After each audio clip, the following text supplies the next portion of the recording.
bien, je vous propose qu'on commence. Bonjour à tous, merci beaucoup d'être là, présents au rendez-vous de l'histoire de Blois dans ces conditions si particulières.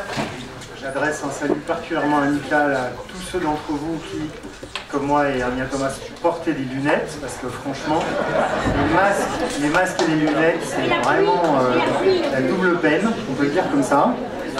Mais voilà, hein, ça fait partie du jeu.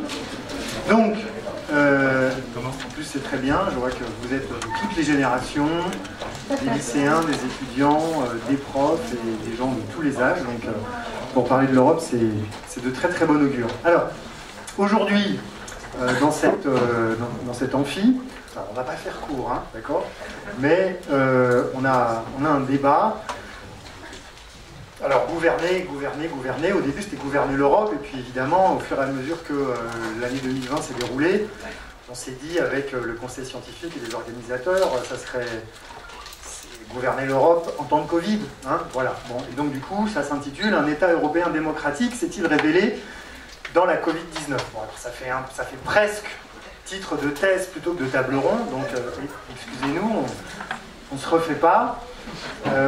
Bon, on est quand même 3 universitaires à cette table, Marc Lazare qui se présenterait, Anya Thomas qui se présenterait et moi-même, et donc on est très très heureux pour faire contrepoids qu'il y ait 2 personnes normales, hein, à savoir donc Clément Beaune, qui est secrétaire d'État aux Affaires européennes dans le gouvernement de Jean Castex, et Marion Van Rettergem.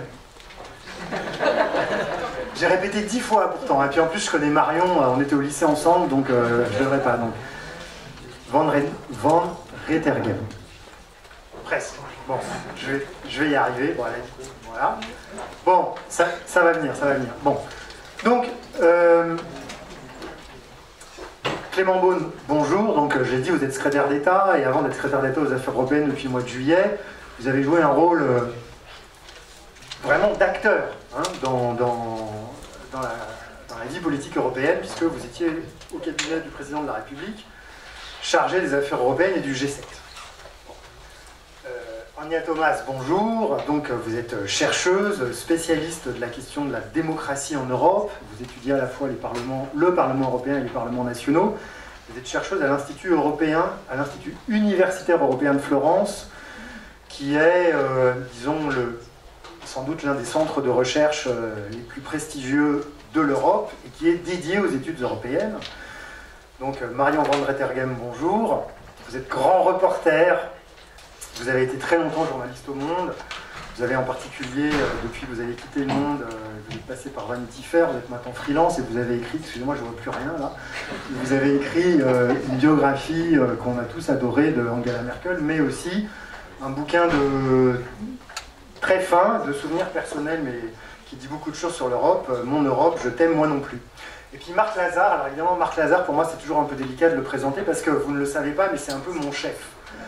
C'est-à-dire il est directeur du Centre d'Histoire de Sciences Po, historien et politiste, et moi il se trouve que je suis aussi basé au Centre d'Histoire. Alors c'est vrai que dans la sphère académique, il n'y a pas vraiment de relation hiérarchique, mais enfin, on est non seulement voisins de bureau, mais Marc Lazare a donc écrit un bouquin très important, qui s'appelle Peuplecratie, qui est paru chez Gallimard l'année dernière. Et Marc Lazare connaît très très bien, on va dire, en politiste et en historien, les familles politiques européennes, en particulier la gauche. D'abord la gauche communiste, puis la gauche non communiste, et maintenant les familles populistes. Il connaît très très bien l'Italie, puis en fait il connaît très bien l'Europe, mais c'est toujours comme s'il connaissait que l'Italie et pas l'Europe. Donc en fait on a la chance, ou vous avez la chance plutôt, et moi j'ai la chance d'animer une table ronde avec un panel où vous avez à la fois des très très bons connaisseurs qui sont des universitaires, une grande reporter qui connaît très très bien beaucoup d'acteurs, de terrain, on pourrait le dire comme ça, et puis un des acteurs, en l'occurrence Clément Beaune, qui non seulement est un acteur du gouvernement français au sein de l'Europe, mais qui en fait est un des principaux acteurs européens en ce moment.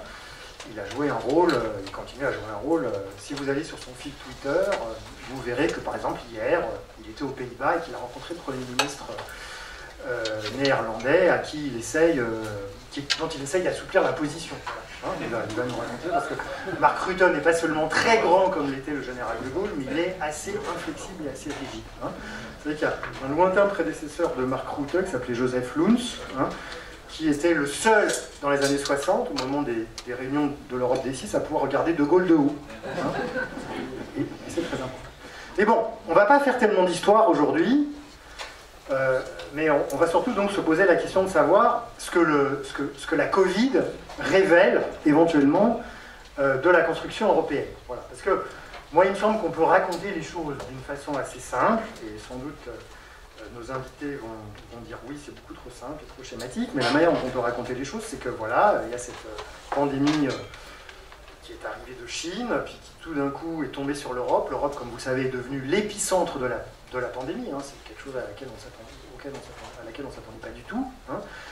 Et puis, ça c'était entre le 15 février et le 15 mars, et de manière à laquelle on ne s'attendait pas non plus, entre le 15 mars et le 21 juillet, l'Europe est devenue agile, rapide, et pourtant l'Europe c'est toujours une commission, 27 États membres, donc autant de ministres, autant de chefs de gouvernement, et un Parlement européen, donc c'est quand même une machinerie assez lourde, qui a réussi à prendre tout un tas de décisions en temps de crise, en un temps bref, en 2 mois. Alors normalement ça ne se passe pas du tout comme ça.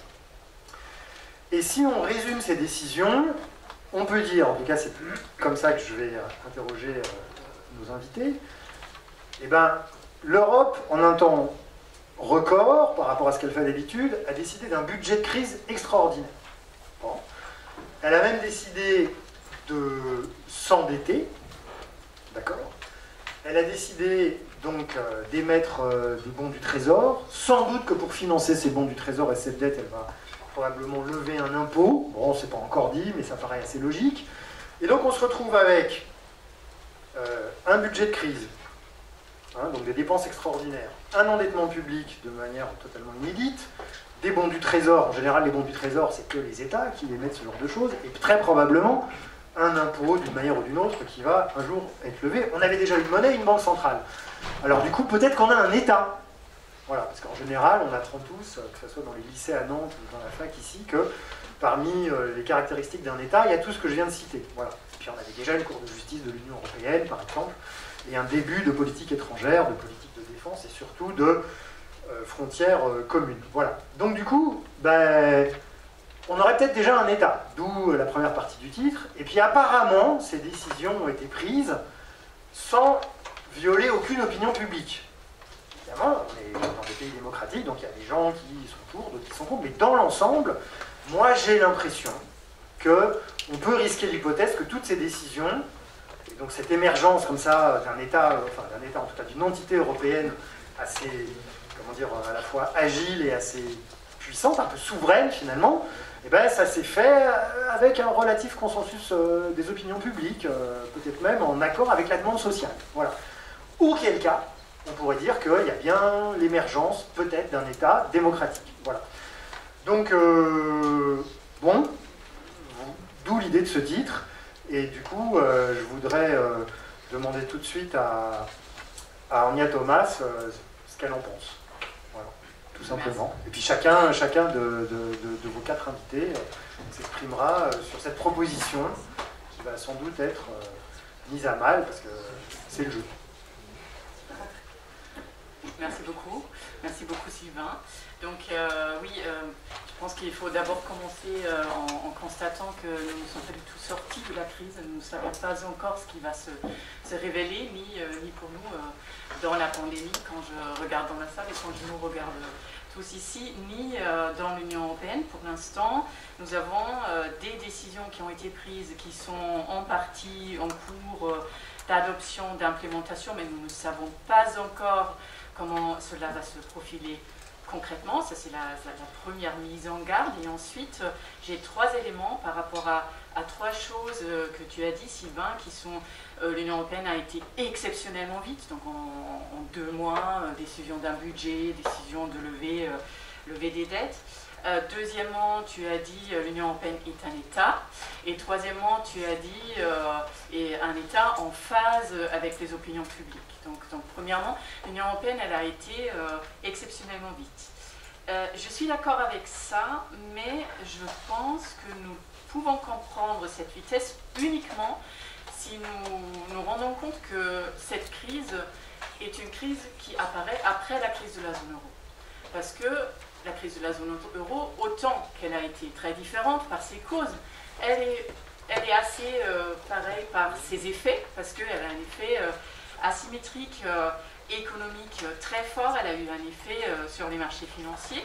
Donc en fait, nous avons des éléments pour résoudre cette crise qui ont été d'une certaine manière discutés, expérimentés, laissés de côté pendant la crise de la zone euro. Et je pense notamment par exemple au fait que la Banque centrale s'est avérée déjà pendant la crise de la zone euro comme la pièce maîtresse de l'union économique et monétaire. C'est en gros dans cette union économique et monétaire qui n'est pas très parfaite, dans laquelle nous n'avons pas de réelle politique économique, c'est la Banque centrale européenne qui s'est chargée de calmer les marchés financiers quand il le fallait, sous Mario Draghi et maintenant avec Madame Lagarde.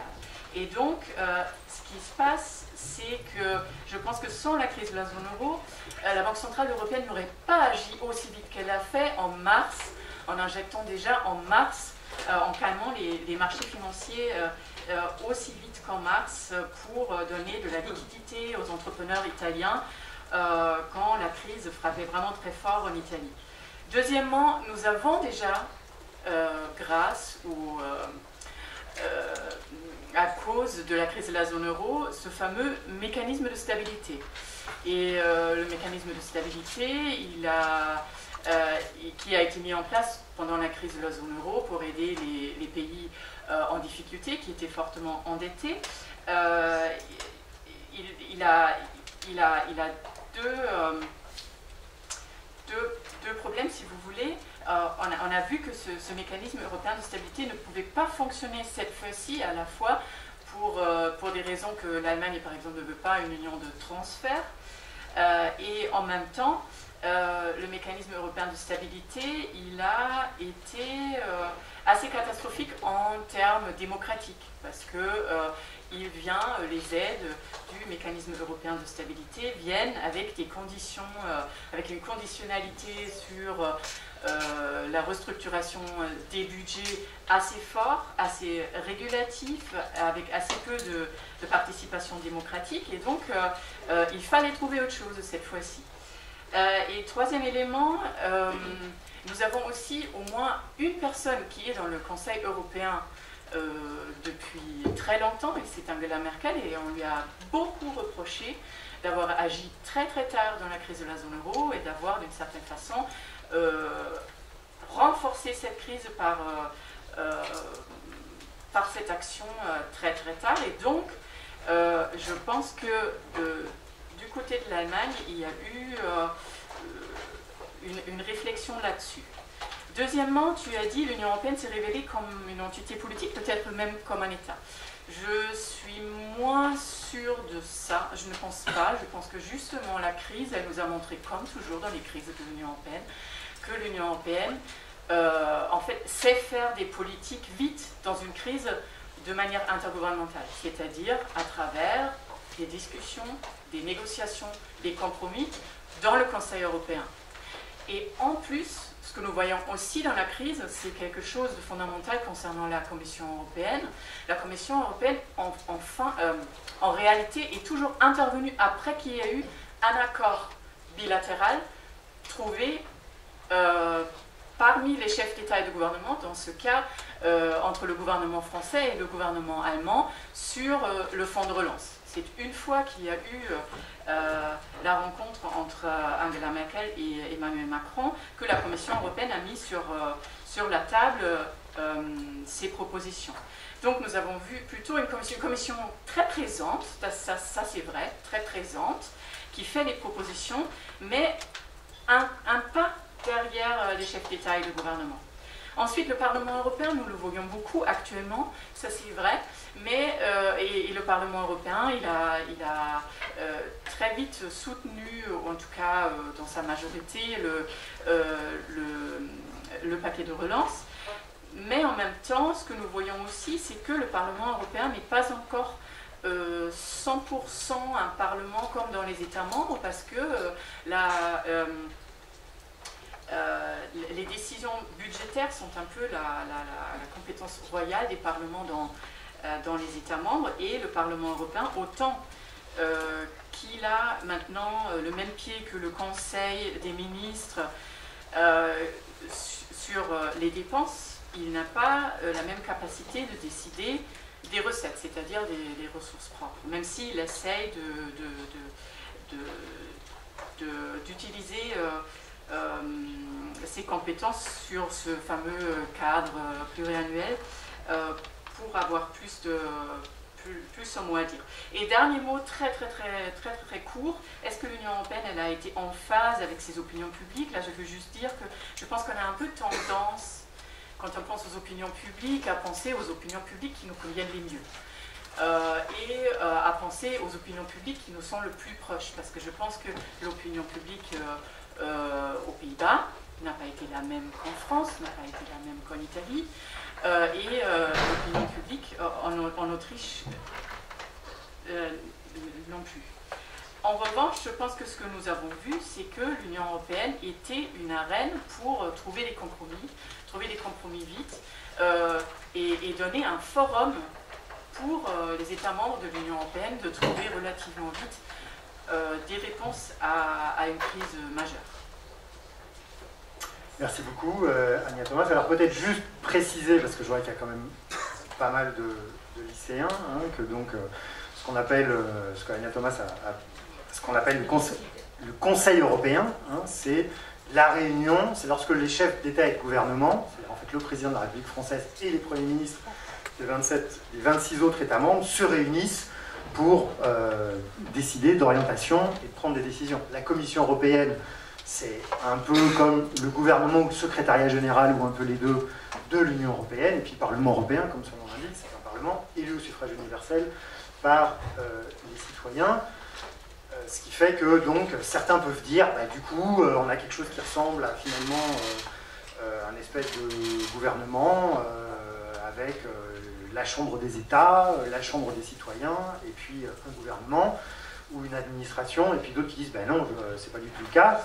Hein, et Ania Thomas dit, bah, en fait, en cas de crise, c'est surtout les chefs d'État et de gouvernement et les ministres, lorsqu'ils se réunissent au sein du Conseil de l'Union européenne, qui prennent les décisions. Voilà. Du coup, Marion Van Rentergem, cette fois je vais y arriver, je m'excuse. Vous m'avez dit que vous aviez une vision qui n'était pas forcément la même que celle de Ania Thomas sur ce point, notamment parce que vous avez fait beaucoup d'entretiens, vous avez conduit beaucoup d'entretiens avec un certain nombre de dirigeants, d'entourage de dirigeants. Et du coup, quel est votre sentiment, vous? Non, je suis tout à fait... j'ai pas grand-chose à redire. Pardon. Ah oui, pardon. Ça marche. Non, je n'ai rien à redire sur le fond de ce qu'a dit Ania, et justement, j'allais plutôt abonder dans ce qu'elle a dit sur sa réticence à parler d'État, à qualifier l'Union européenne d'État. Et c'est ça un peu qui me gêne quand vous posez la question, l'Union européenne est-elle un État démocratique? Démocratique certainement, et ça va contre la vulgate générale. On dit toujours que l'Union européenne n'a pas de fonctionnement démocratique. Je pense que c'est tout le contraire, et on y reviendra certainement.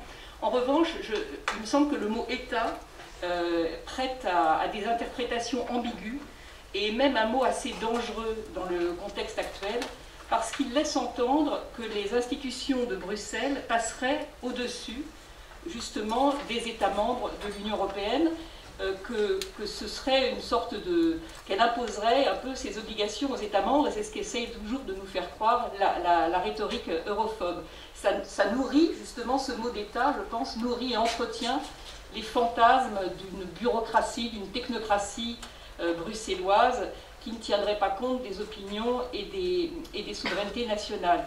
Je pense que précisément, l'Union européenne est le produit d'une chimie extrêmement compliquée, qui est parfois ratée, qui est parfois réussie, qui est en train de faire émerger petit à petit, en tout cas on est en train de le voir en ce moment, une forme de souveraineté européenne que souhaitait largement mon voisin de gauche et le président de la République, Mais il faut comprendre que cette souveraineté européenne ne s'exerce pas au détriment des souverainetés nationales. Elle est au contraire une aide et un soutien aux souverainetés nationales, et c'est souvent des débats que j'ai et comment dire, je ne voulais pas dire des engueulades, je cherche un mot, avec des souverainistes nationalistes, enfin ceux qui se présentent comme souverainistes parce que ça fait plus joli que nationalistes, mais qui soutiennent en fait le même genre de discours, qui préconisent une forme de souveraineté nationale, et ça va parfois jusqu'à la sortie de l'Union européenne, au nom du fait que l'Union européenne engloutirait la nation, son identité et ses caractéristiques. C'est précisément le contraire, c'est méconnaître totalement le monde dans lequel nous vivons, cet univers multilatéral extrêmement complexe, où seules les grandes puissances peuvent faire entendre leur voix, où tout est rapport de force, et où si on n'est pas soi-même une grande puissance, on n'a aucun moyen d'exister. Et ça me fait vraiment rigoler quand les gens disent la France, la France, la France. La France, dans un monde de grande puissance hors de l'Union européenne, elle serait avalée, engloutie, absorbée et éliminée par soit la Chine, soit les États-Unis. Et il vaut mieux qu'elle soit dans une entité qui nous ressemble par ses valeurs, comme l'Union européenne. Donc, et le Royaume-Uni, Marion. Alors on y reviendra, parce que ça c'est... Ah bah oui, ça c'est tout sur le Royaume-Uni. Ah ben le Royaume-Uni compare à la France, et lui, et en tout cas une majorité des Britanniques pensent qu'ils ne vont pas du tout se faire engloutir. Je pense que c'est une erreur fondamentale, mais on pourra y revenir. Donc ce que je veux dire, c'est qu'il faut, à mon avis, éviter ce mot d'État, parce que ce n'est pas le problème de l'Union européenne de s'ériger en État, et ce qu'elle a montré au contraire, au fil du temps, de manière parfois laborieuse, et on a vu au moment de cette crise du Covid, le démarrage, il ne faut pas non plus voir tout en haut, le démarrage était absolument calamiteux, catastrophique. Enfin, l'Union européenne était au bord de la mort dans la manière dont elle s'est organisée, ou plutôt désorganisée, dans le début de cette crise du Covid. Il y en a certains qui voulaient fermer des frontières à l'intérieur de l'espace Schengen sans demander l'avis à personne, leur avis à personne, et qui l'ont fait, y compris les Allemands. Ou des pays qui portaient des masques parce que tout le monde était en pénurie de masques. Enfin, ça donnait une image absolument désastreuse. Et tout le monde, ce qui était marrant, c'était une fois de plus d'entendre les europhobes dire « mais que fait l'Union européenne ?» alors qu'il n'y a pas de compétences en matière de santé dans l'Union européenne. Et c'est justement ces mêmes eurosceptiques qui en général rechignent à déléguer plus de souveraineté à l'Union européenne. Là, tout d'un coup, ils auraient bien aimé qu'il y en ait plus. Enfin bon, passons. Mais donc, je pense que ce que l'Union européenne ce dont elle a convaincu, ce dont les États membres se sont convaincus de manière extrêmement difficile, et parce qu'il y avait des fractures entre le nord et le sud notamment. Maintenant, il y en a encore plus qui apparaissent entre l'est et l'ouest. Mais ce qui s'est construit grâce à la France et à l'Allemagne, à cette initiative commune, au fait que la France a réussi à convaincre l'Allemagne, a priori réticente à cela, d'un début, d'un embryon d'endettement commun, enfin en tout cas d'un endettement partiel commun, qui était un tabou allemand qui était franchi, et ça l'initiative française a beaucoup fait pour les faire changer d'avis. Donc il y a eu d'abord la France et l'Allemagne, puis la Commission européenne qui a embrayé, puis les États membres. Et les États membres, ça c'est de la démocratie, justement, bataillent, ne sont pas d'accord, mettent du temps à s'entendre. Et c'est justement, si l'Union européenne existe, et si elle existe comme embryon de souveraineté, c'est précisément parce que c'est un cauchemar démocratique à chaque fois. C'est un cauchemar de trouver les décisions à 27, c'est extrêmement difficile. Et c'est le contraire de l'Union soviétique qui a donc imposé une direction, une sorte de chapeau commun aux pays qui n'étaient pas forcément, aux républiques qui n'étaient pas forcément d'accord pour y appartenir. L'Union européenne, c'est le mouvement totalement inverse, c'est-à-dire qu'on va de l'intérieur des pays vers une souveraineté qui a été voulue et délibérément voulue. Donc il n'y a aucun diktat qui est imposé, ce sont les États membres qui s'entendent entre eux, enfin, qui se mésentendent, puis qui finissent parfois, ou même la plupart du temps, par s'entendre. Mais c'est ce processus incroyablement laborieux, difficile, qui est précisément extraordinairement démocratique. Mais pour les raisons que j'ai expliquées, je n'irai pas jusqu'au mot État. Merci beaucoup. Alors, on fait monter le suspense. Je vais donner la parole à Clément Beaune en dernier. Alors évidemment, on brûle tous de savoir comment ça s'est passé vu de l'intérieur. Là, nous, on fait des théories.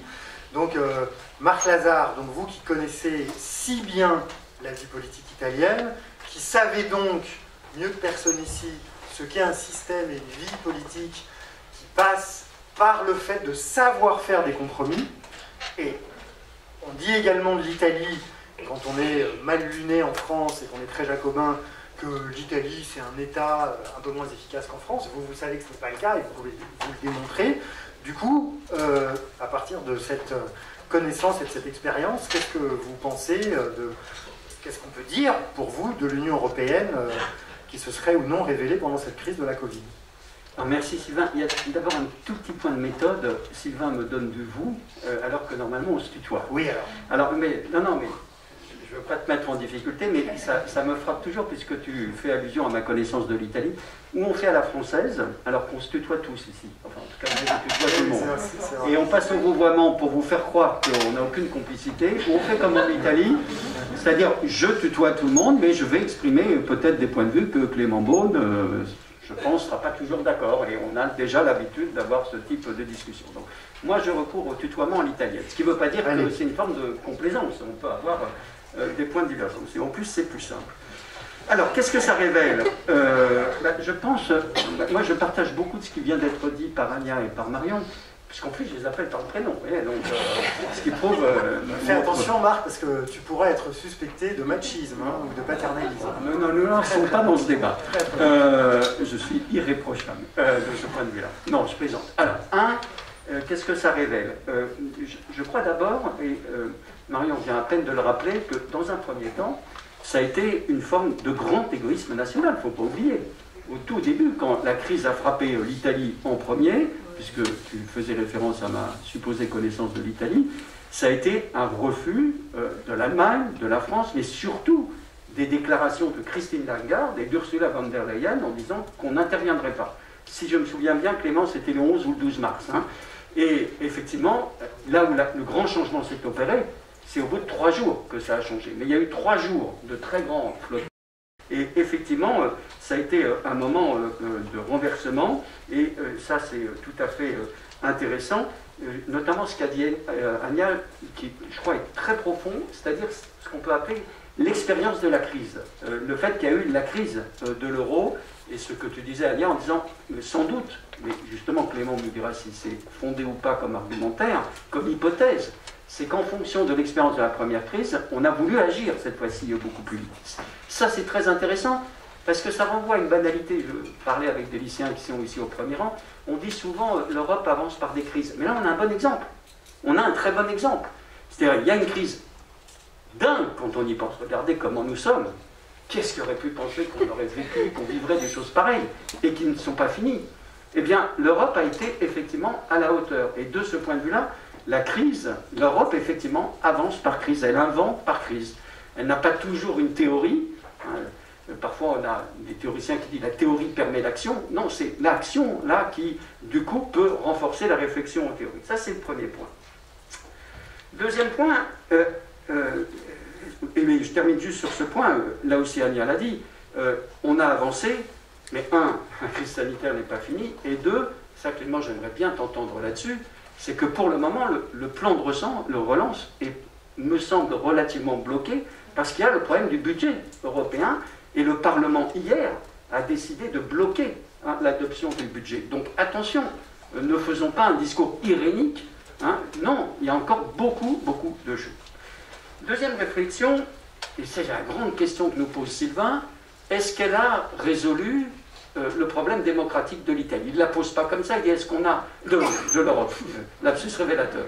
L'Italie, c'est l'Europe. Oui, absolument. Est-ce que cette crise nous montre qu'on a une Europe plus démocratique? Alors, pour répondre à cette question, je crois qu'il faut partir de la critique générale qu'un certain nombre de personnes peuvent adresser à l'Union européenne. Et qu'est-ce qu'on dit? Complexité institutionnelle, manque de transparence, difficulté de décision, et manque de soutien populaire. Le principal élément pour dire l'Europe n'est pas démocratique. Est-ce que, dans la situation où nous sommes aujourd'hui, on a résolu ces 4 points? Le premier, non. Il reste toujours la complexité institutionnelle.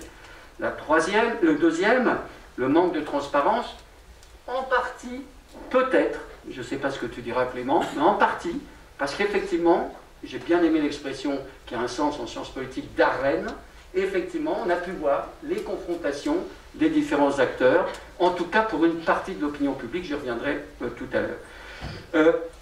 L'assise citoyenne, j'y reviendrai aussi, et en revanche, oui, incontestablement, une part de la difficulté décisionnelle a été réglée. Et en ce sens-là, cette crise a sans doute été un élément, peut-être, de résorption d'une petite partie du fameux, entre guillemets, j'aime pas employer cette expression, mais pour aller vite, déficit démocratique, ou en tout cas, interrogation sur la nature démocratique de l'Europe.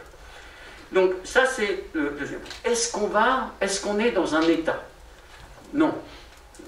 Là, Sylvain, je ne suis pas d'accord. Je sais que c'est une formule provocatrice que tu avances, notamment dans un article que tu avais publié dans un journal qui s'appelle Le Monde. Un quotidien du soir. On disait à une époque le journal du soir, mais maintenant il sort à tout le temps, puisqu'il y a un site.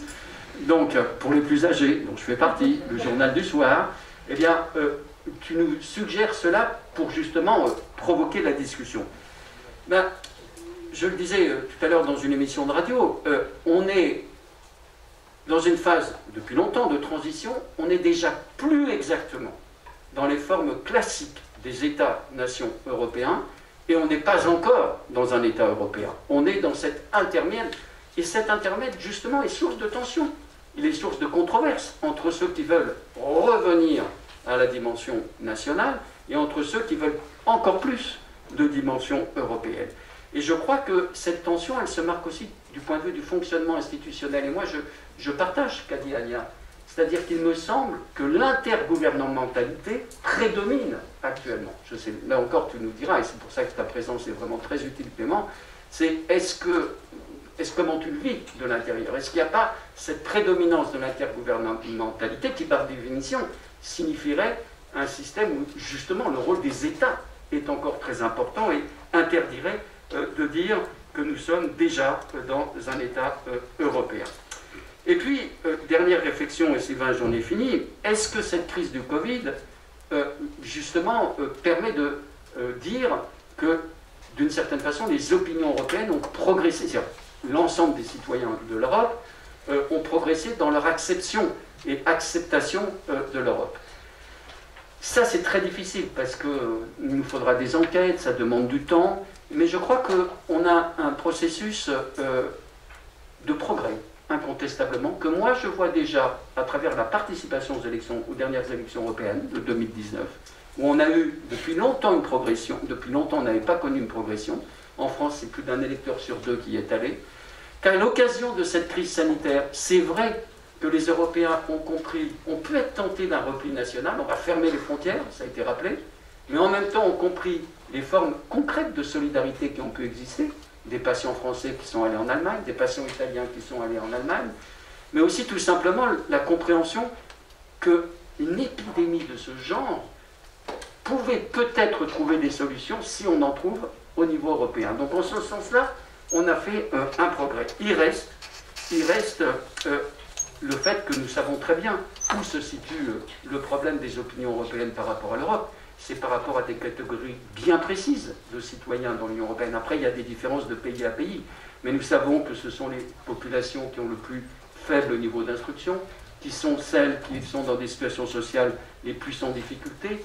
C'est celles-ci qui, dans tous les pays européens, ont le plus de réticence à l'écart de l'Europe. Et de ce point de vue-là, il y a encore un très long travail à faire. On y reviendra peut-être tout à l'heure. Merci beaucoup, Marc. Bon, alors, c'est vrai que ces trois premières interventions, en un sens, vous êtes tous d'accord. En tout cas, ça converge. Mais en même temps, Ania, tu dis, finalement, il n'y a pas d'opinion publique européenne parce qu'il n'y a que des opinions publiques différenciées sur le plan national. Alors que, Marion, tu dis, il y a quand même une souveraineté européenne qui émerge et qui ne s'oppose pas aux souverainetés nationales. Et puis, Marc, lui, dit, bah oui, mais enfin, finalement, les États-nations, États membres de l'Union européenne, restent quand même le cadre démocratique dominant. Bah, du coup, on aimerait bien savoir, Clément, monsieur le secrétaire d'État aux affaires européennes de la République française, est-ce que toutes nos réflexions, analyses, pour ne pas dire spéculations d'intellectuels et d'académiques, est-ce que c'est un rapport avec la réalité telle que tu l'as vécue et telle que tu la transformes jour après jour depuis le début de cette crise? Merci beaucoup Sylvain. Et puisque l'excès de protocole a été dénoncé par Marc, je viens volontiers me prêter au jeu du tutoiement. Alors je suis désolé, avec Ania, pour vous dire, on ne se connaissait pas encore, donc je vais me permettre néanmoins de vous appeler par votre prénom et peut-être progressivement de passer au tutoiement, mais pour aligner simplement les pratiques, si je puis dire. Et puisqu'on se dit tout, je peux même confesser que Marc Lazare a été mon professeur. Donc, vous retrouverez peut-être quelques... Nobody is perfect. Voilà, quelques idées qu'il m'a transmises, ou mal transmises, ou bien transmises, je ne sais pas, on verra. C'est pour ça, et notamment beaucoup d'Italie, mais que je connais malheureusement beaucoup moins bien que lui. Bon, moi, puisque j'ai été rangé au rang des personnes normales avec Marion face à l'excellence académique, je vais tenter quelques réflexions, non pas pratiques, parce que j'aime vraiment pas opposer les deux, mais personnelles, au vu de ce que j'ai vécu ces derniers mois, et puis de la façon dont j'ai cogité au sujet, si je puis dire, depuis 3 années ou 6 années au total que je suis les affaires européennes auprès d'Emmanuel Macron dans différentes fonctions. Sur la question de l'État, moi j'avoue, et ça n'a rien à voir avec les cours de Marc Lazare, j'ai un peu laissé tomber cette question parce qu'elle me torturait beaucoup. Je faisais partie, je ne sais pas si c'est toujours le cas dans les bons cours sur les affaires européennes aujourd'hui, d'une génération où on avait des débats infinis, en tout cas dans nos amphithéâtres, sur comment caractériser l'Europe. Est-ce que c'est une fédération qui s'ignore, une fédération en devenir, une confédération d'États-nations? Je crois que c'est la formule de Jacques Delors qui avait le charme de réunir l'ensemble des sujets avec une forme d'ambiguïté, mais qui disait quand même quelque chose qui se construit et qui s'affirme. Bon, est-ce que c'est un État? Est-ce qu'on ne nous dit pas que c'est un État? Parce que parfois, quand ceux qui disent c'est un État, pour maintenant commencer quelques débats politiques, c'est des gens qui n'ont pas envie de dire beaucoup de bien de l'Europe. Et en fait, c'est un État, voilà, dites-le nous, parce que ça veut dire qu'on décide pour nous, qu'on nous impose des choses, on nous a déjà volé notre monnaie, on nous vole notre souveraineté, comme le rappelait Marion, etc. Moi, je pense que ça n'est pas un État, je ne veux pas être contradictoire en rouvrant ce débat, et je pense, un peu comme le disait Marion d'ailleurs, que, non pas que la question ne soit pas intéressante, mais je pense que la question est dangereuse, d'une certaine façon. Encore une fois, pas pour cacher ce qu'est la réalité européenne, mais parce que c'est un débat infini. Donc on pourrait consacrer effectivement beaucoup d'heures de discussion, je ne suis pas sûr qu'on ait une réponse finale. Et puis, il faudrait définir ce qu'est un État. Là, mes voisins le définiraient beaucoup mieux que moi. On m'apprenait que c'était, je crois, un territoire, une population et un système politique organisé. Bon, si on prend cette définition simple, l'Europe en a certaines caractéristiques, c'est clair. Mais pour essayer de croiser ça avec la pratique, moi, ce qui me frappe le plus dans ce qu'on vit dans un État, au sens où on l'entend sans se faire trop le nez au cerveau, mais dans notre vie quotidienne, la France, l'Allemagne, l'Italie, etc. Et quand on regarde l'Union européenne, la grande différence, c'est que, sans doute avec la nuance des périodes de crise, et j'y reviens, l'Union européenne, il n'y a pas vraiment de lieu de pouvoir, ni vraiment de moment de pouvoir. Si je simplifie à l'extrême, vous me pardonnerez, quand on est citoyen français, et puis on pourrait dire la même chose pour un citoyen espagnol, lituanien, allemand, etc., on a des grands moments de choix politique. Et on se confronte, des candidats s'affrontent, il y a une élection, il y a des modes de scrutin différents, enfin à la fin il y a une sorte de ligne politique qui gagne pour 4 ou 5 ans sur les pays. Parfois il y a des coalitions, il y a des nuances, enfin voilà, il y a un programme, on a débattu et on a vécu. Et il y a un lieu de pouvoir, ou une incarnation du pouvoir. Dans la Ve République, on aime bien surincarner en quelque sorte, c'est la présidence à la française, mais partout il y a une figure du pouvoir. On a parlé d'Angela Merkel, c'est incontestablement la figure du pouvoir en Allemagne. Même s'il y a un système de coalition, un système plus parlementaire, fédéral, etc. En Italie, c'est un pays que Marc Lazare connaît bien mieux que moi, donc je m'aventure prudemment sur ces terres, mais il y a un chef du gouvernement qui est M. Conte aujourd'hui, il a certaines faiblesses politiques, institutionnelles, etc. Enfin, c'est la référence et l'incarnation du pouvoir. Et puis, donc on a la combinaison de ça, ce moment électoral un peu fort, en France évidemment avec les élections présidentielles c'est particulièrement vrai, et puis une personne qui incarne ensuite ce pouvoir. En Europe, pas vraiment. Alors on a des approximations, on a des rituels qui ressemblent un peu aux rituels des États, les élections européennes qui sont très importantes parce que c'est notre seul moment démocratique commun. Et d'ailleurs on voit que quand il y a des enjeux, je rejoins ce que dit Marc Lazare, toujours difficile de caractériser, mais enfin on a vu qu'il y avait quelque chose qui se passait aux dernières élections européennes, c'est pas parfait, mais partout en Europe et en France ça a été très significatif, notamment chez les jeunes, il y a eu une très forte hausse de la participation aux élections européennes. Donc ce moment je ne le néglige pas. Mais forcé de dire quand même que ça n'est pas un moment où on choisit l'orientation de l'Europe pour 5 ans. Parce que le Parlement européen est une institution parmi d'autres, parce qu'il n'y a pas une vraie majorité politique claire que chacun choisit dans son pays aussi clairement que quand on vote au niveau national, etc. Et donc je crois que parler d'État, ce ne serait pas tout à fait juste parce qu'on ne retrouve pas cette verticalité qui caractérise tous nos systèmes politiques, qui soient très centralisés, très fédéraux, très présidentiels, plus parlementaires, etc. On ne retrouve pas ça en Europe. Est-ce que c'est grave? Après, à m'être torturé l'esprit là aussi sur la définition de l'État ou de la confédération ou de la fédération, etc., je ne pense pas tellement. C'est d'ailleurs pour ça que je pense que c'est une mauvaise, pardon, pas une mauvaise question, mais une mauvaise réponse de dire que l'Union européenne serait un État ou devrait être un État, parce que le drame de l'Union européenne, c'est qu'on veut la faire copier le modèle des États. Ce ne sera jamais, tant mieux d'ailleurs, l'équivalent d'un État au sens de la France, au sens de l'Allemagne l'est, et c'est pas grave. On se pose beaucoup de questions parce que c'est un animal politique un peu particulier, l'Union européenne. On ne sait pas catégoriser, alors on essaie de trouver des cases, parfois on en crée de nouvelles qui sont un peu compliquées, mais ne cherchons pas tellement à la caractériser. D'ailleurs, c'est la même question avec, on en reparlera peut-être tout à l'heure, avec le Brexit. Quand on critique l'Union européenne ou quand on n'est pas content de l'Union européenne, et on a plein de raisons d'être pas content de l'Union européenne, on se dit, ben, on va la quitter. Ben, c'est un débat qui existe, d'ailleurs il y a un pays qui la quitte.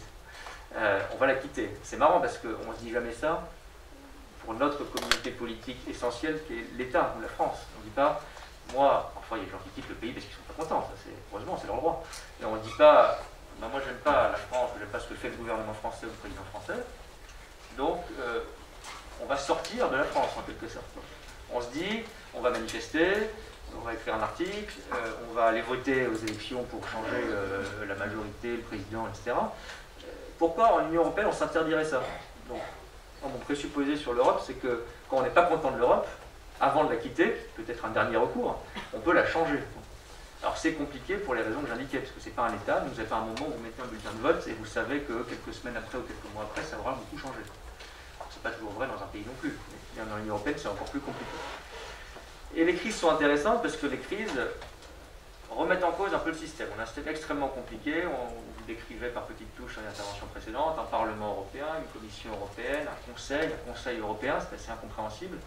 D'ailleurs, parfois, quand on a dit il y a un vide du pouvoir, qu'est-ce qu'on a fait? On a créé un président, pour faire un peu comme si c'était un État.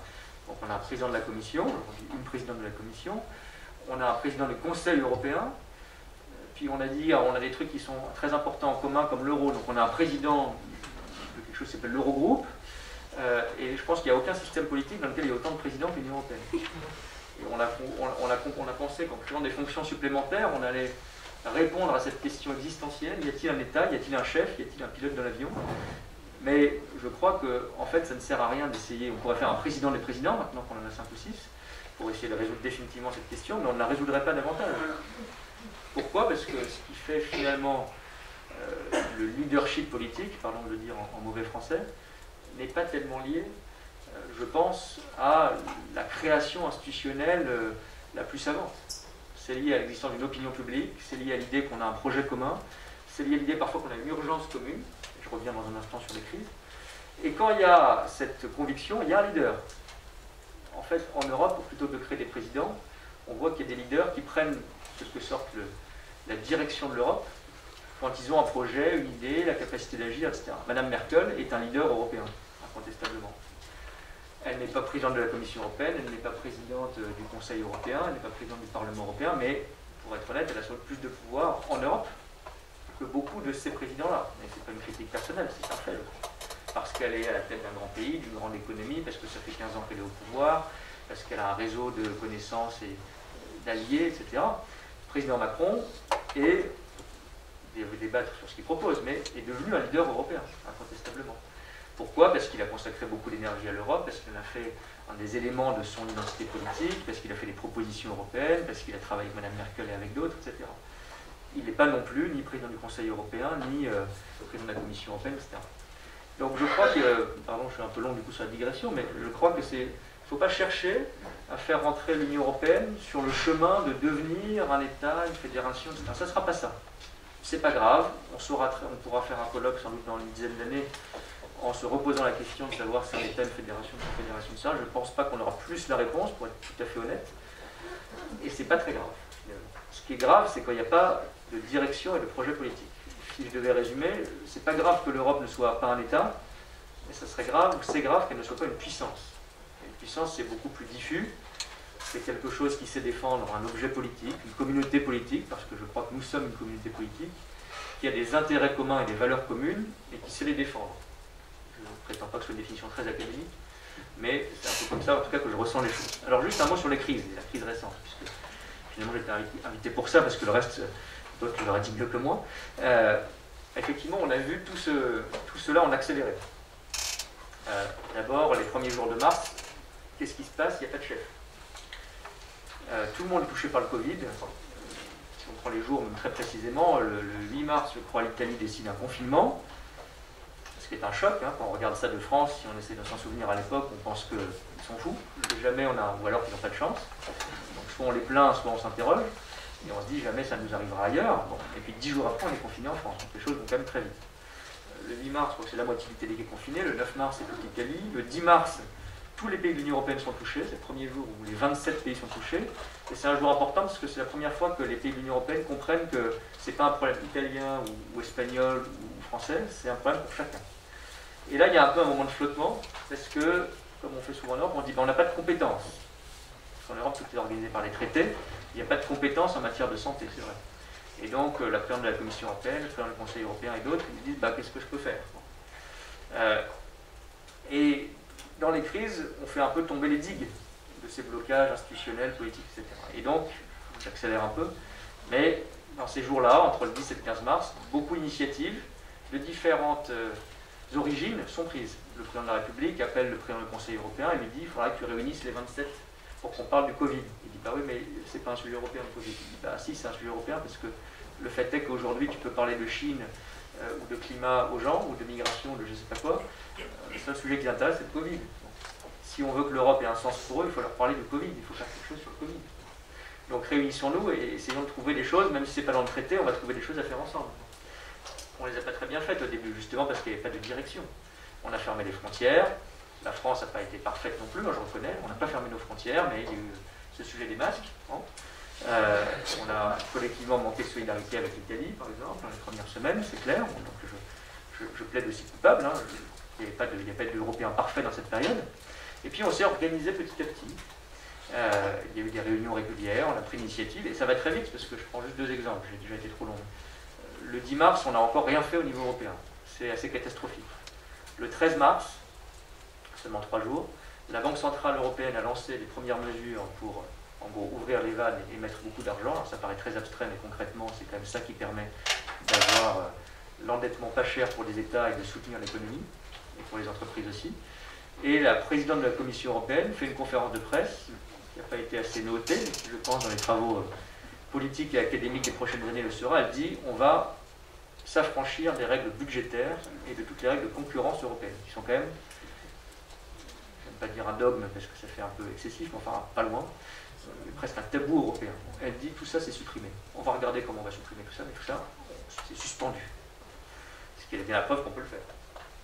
Dans des périodes de crise. Donc tout s'accélère en quelques jours. Après, la Banque Centrale Européenne prend d'autres mesures et on commence à construire ce fameux plan de relance qui se fait en gros en 3 mois. Et donc on voit bien, pour juste être fidèle à mon propos, que les choses s'accélèrent à la période de crise. Ce qui n'apparaît pas comme une possibilité d'action européenne le devient.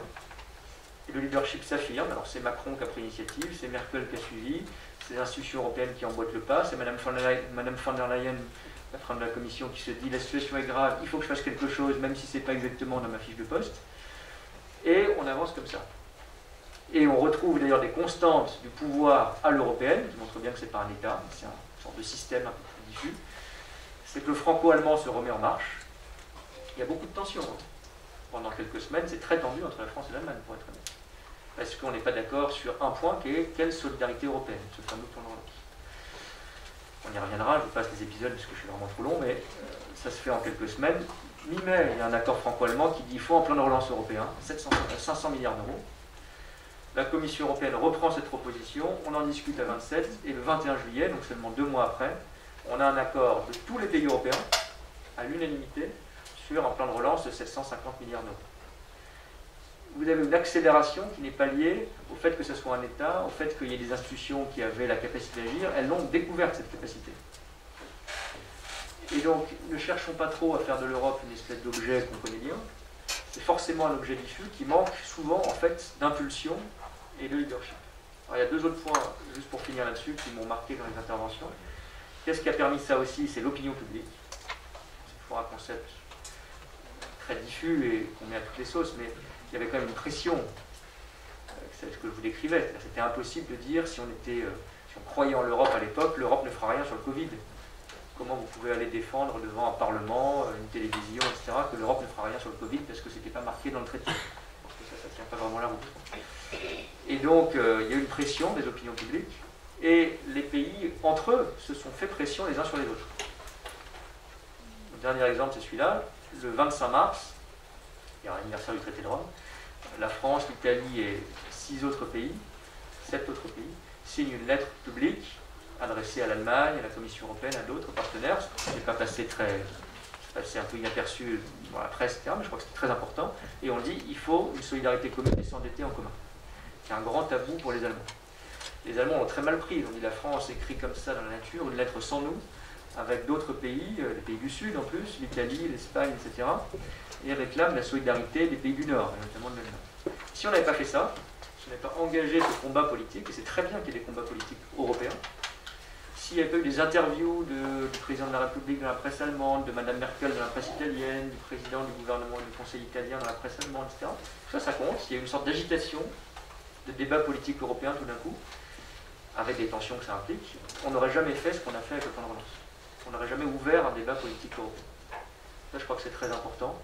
L'Europe s'est découverte, non pas un État, mais s'est découverte une puissance et un lieu de débat politique, une arène, comme vous l'avez dit. Je crois que c'est très vrai dans cette crise, dans ces quelques semaines.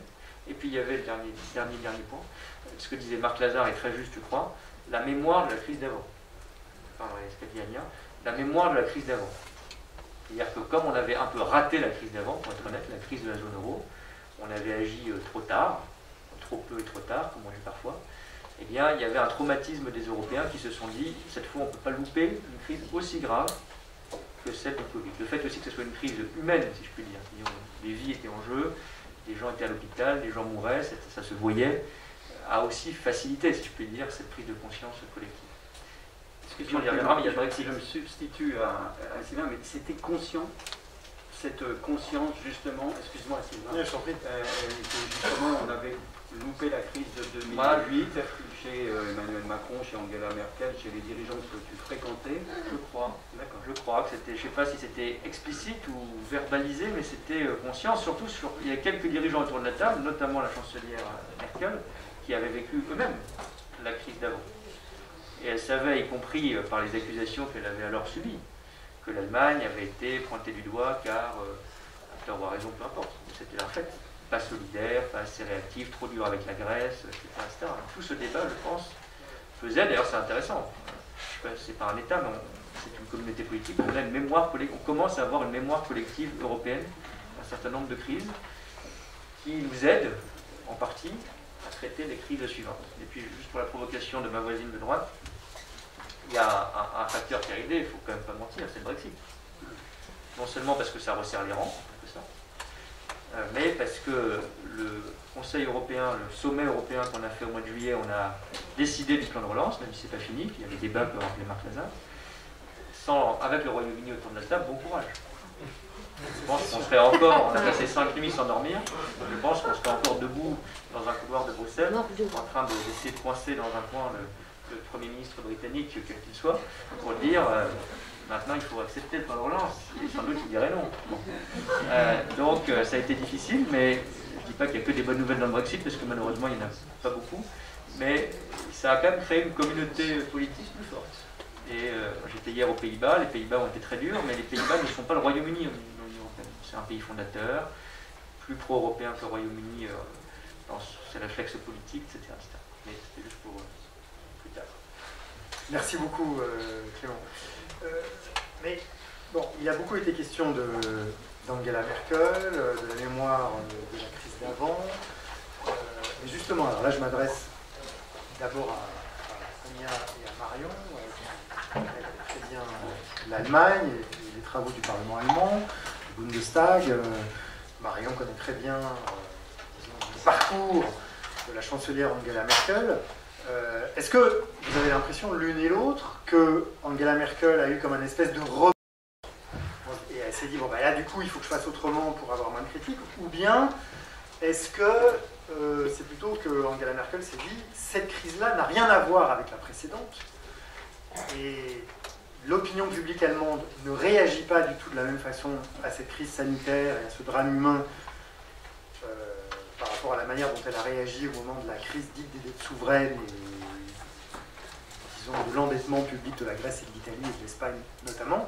Voilà, comment est-ce que l'une et l'autre vous expliquez ce qui peut apparaître, et ça a été beaucoup raconté comme ça en France, comme un changement de pied complet d'Angela Merkel, c'est-à-dire si c'est vraiment un changement de pied complet, comme si elle avait une, disons, voilà, une espèce de révélation, elle s'est dit bon bah du coup il faut que je fasse tout autrement, ou bien c'est parce qu'elle a considéré que elle et son parti et sa coalition, hein, elle n'est pas toute seule évidemment, hein, que la situation était très différente de celle de la crise de 2008-2010 et que par conséquent il fallait agir de manière très différente. On y a d'abord et Marion ensuite. Merci Sylvain. Oui, tout d'abord j'aimerais souligner quelque chose que tu viens, auquel tu viens de faire, excuse-moi, je tutoie. Auquel tu fais allusion, c'est le fait que Angela Merkel, en fait, elle est jamais seule en Allemagne.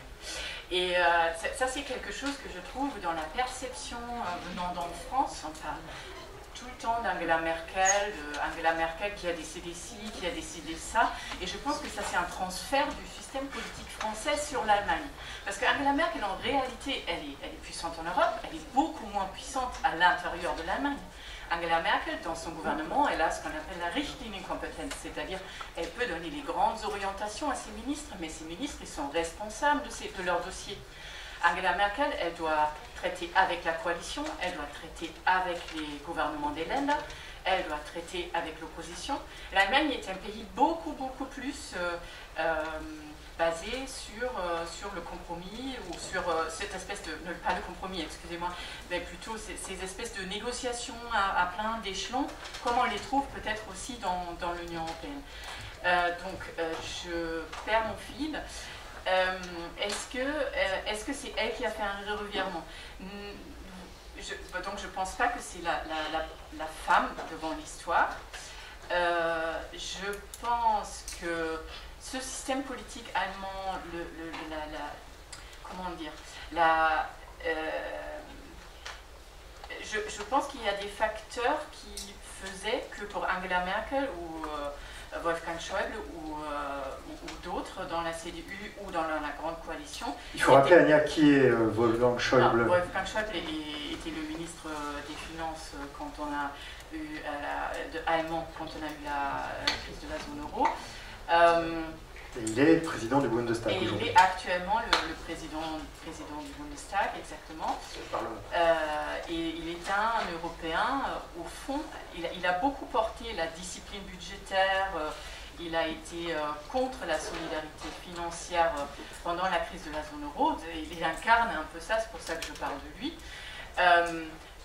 Mais au fond, il est un Européen de la première heure. Il ne faut pas oublier ça. Et en fait, ce que je veux dire, pour être plus court, c'est que, au contraire du début de la crise économique, nous avons une grande coalition. Et je ne sais pas si vous vous souvenez des élections en 2009 en Allemagne, parce que en 2009, l'Allemagne, la CDU a négocié en parallèle avec les libéraux un gouvernement et avec la SPD. Et ce qui s'est passé, c'est qu'on connaît aujourd'hui... SPD, c'est la gauche, c'est les la socialistes pour aller très vite, et CDU, c'est la droite, la démocrate chrétienne. Oui, exactement. Et merci Sylvain, excusez-moi. Et si vous regardez les contrats de coalition, parce qu'en Allemagne, quand on forme un nouveau gouvernement, on négocie pendant assez longtemps un nouveau contrat de coalition. Et c'est clair, quand on compare ces deux contrats de coalition, une grande coalition à l'époque aurait agi déjà très différemment pendant la crise de la zone euro.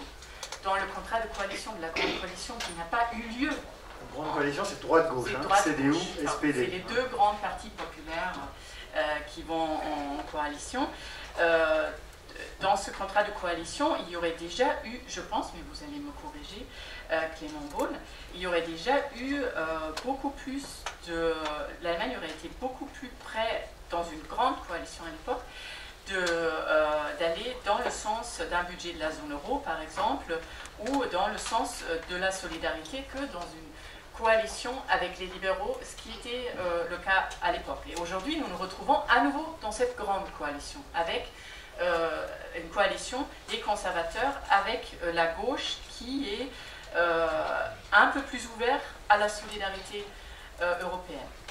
Ensuite, en Allemagne, il y a un phénomène assez récent de partis d'extrême droite assez eurosceptique qui s'appelle la Alternative für Deutschland, c'est l'alternative pour l'Allemagne, et qui à l'époque était en train de monter et était en train de prendre des voix à la CDU. Et aujourd'hui, ce n'est plus trop le cas. En tout cas, ce parti, il a plus il est passé beaucoup plus vers la droite, vers l'extrême droite, et il a moins une programmatique eurosceptique aussi. Il continue à être eurosceptique, mais pas focalisé sur la zone euro, sur des transferts, sur la solidarité financière dans l'Union européenne. Donc nous avons un environnement politique qui est très différent, je dirais, en Allemagne. Et en fin de compte, et en dernier point, je pense aussi qu'effectivement, il y a eu un moment où en Allemagne, le discours se définissait.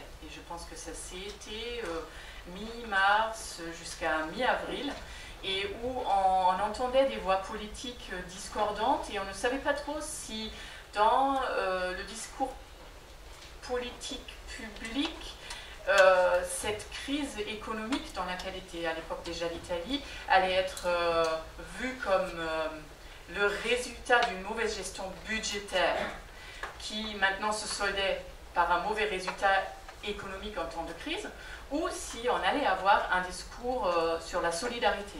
Et je pense que là, effectivement, c'est Angela Merkel qui, en avril, dans le Bundestag, a porté un discours sur la solidarité, qui ensuite a pris et qui effectivement a changé voilà, la position de l'Allemagne là-dessus. Et il me semble, mais je parle sous contrôle à tous, que dès 2019, un certain nombre de grands acteurs sociaux allemands, je pense notamment à l'équivalent du MEDEF en Allemagne, hein, au patronat, on appelle à faire évoluer l'Union européenne vers quelque chose qui ressemblait à davantage de solidarité. Bon, il y avait quelques signaux faibles, me semble-t-il. Alors, Marion, sur ce sujet... Je vais prolonger ce qu'a dit Ania, on entend peut-être moins dans les détails. Ce qui est clair, ce qu'il faut rappeler, c'est que ce plan de relance totalement historique et envers lequel on doit avoir une gratitude immense, parce que de toute façon la crise que nous traversons et qui ne fait que commencer sera très dure économiquement, très dur socialement, mais sans ce plan de relance, ça aurait été encore pire. Donc je pense qu'il faut se féliciter qu'il ait lieu, s'il a lieu, parce qu'il y a encore la ratification par les parlements nationaux qui n'est pas une mince affaire. En tout cas, s'il a eu lieu, c'est évidemment parce que l'Allemagne était là, parce que l'Allemagne a été poussée par la France, mais sans l'Allemagne, ça ne se serait pas fait. Et ça a été possible parce que l'Allemagne a changé, et parce qu'Angela Merkel a changé, mais ça, à mon avis, c'est plus problématique. Je ne suis pas sûre qu'Angela Merkel ait tellement changé. Je rappelle que Marion Vanterbergen a écrit une biographie de voilà. Angela Merkel, elle a interviewé ses entourages politiques, donc déjà, pourquoi Angela Merkel met tant de temps à réagir? Merkel, elle est lente de nature. Elle est lente parce que c'est une scientifique, hein, elle a passé un doctorat en chimie dont l'intitulé est totalement incompréhensible, qui fait à peu près 3 phrases à lui tout seul, en chimie quantique, je ne sais même pas très bien ce que ça veut dire, mais enfin, elle pourrait l'expliquer.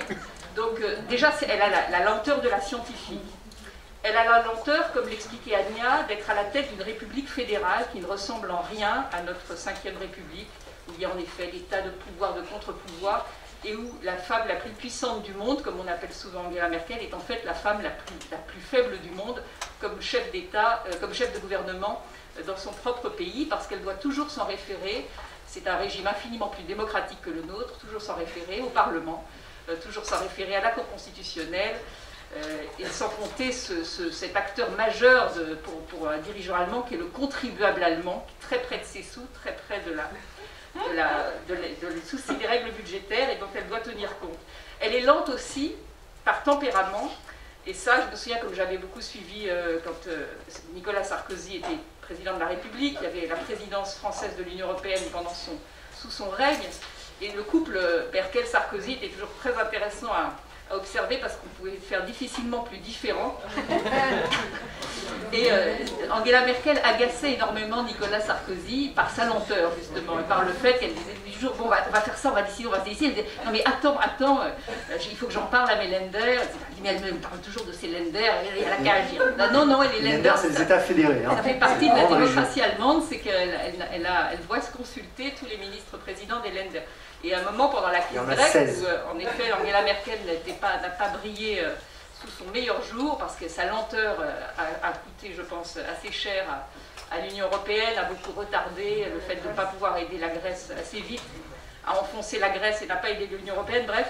Et donc Sarkozy, qui à mon avis avait plus raison qu'elle à ce moment-là, avait dit mais voilà, la France agit, l'Allemagne réfléchit. Et ça avait énormément agacé Angela Merkel, qui aussitôt avait donné une conférence de presse contraire en disant que l'Allemagne réfléchissait peut-être, mais que justement elle avait à convaincre le Bundestag, etc. Et ce qui est pas faux, c'est que finalement la lenteur de Merkel a aussi une vertu, c'est que les Allemands ils sont lents parce qu'ils se concertent, ils négocient, etc. Mais qu'une fois une décision est prise, ils n'ont pas des manifestants dans la rue ou des gens qui vont tout bloquer, parce que quand c'est fait et c'est décidé. Pourquoi est-ce que Merkel n'a pas tellement changé? C'est qu'en fait, Merkel, elle a un immense talent qui est le talent des circonstances. C'est quelqu'un qui comprend son génie politique, c'est de comprendre admirablement, d'anticiper et d'intégrer l'opinion publique allemande.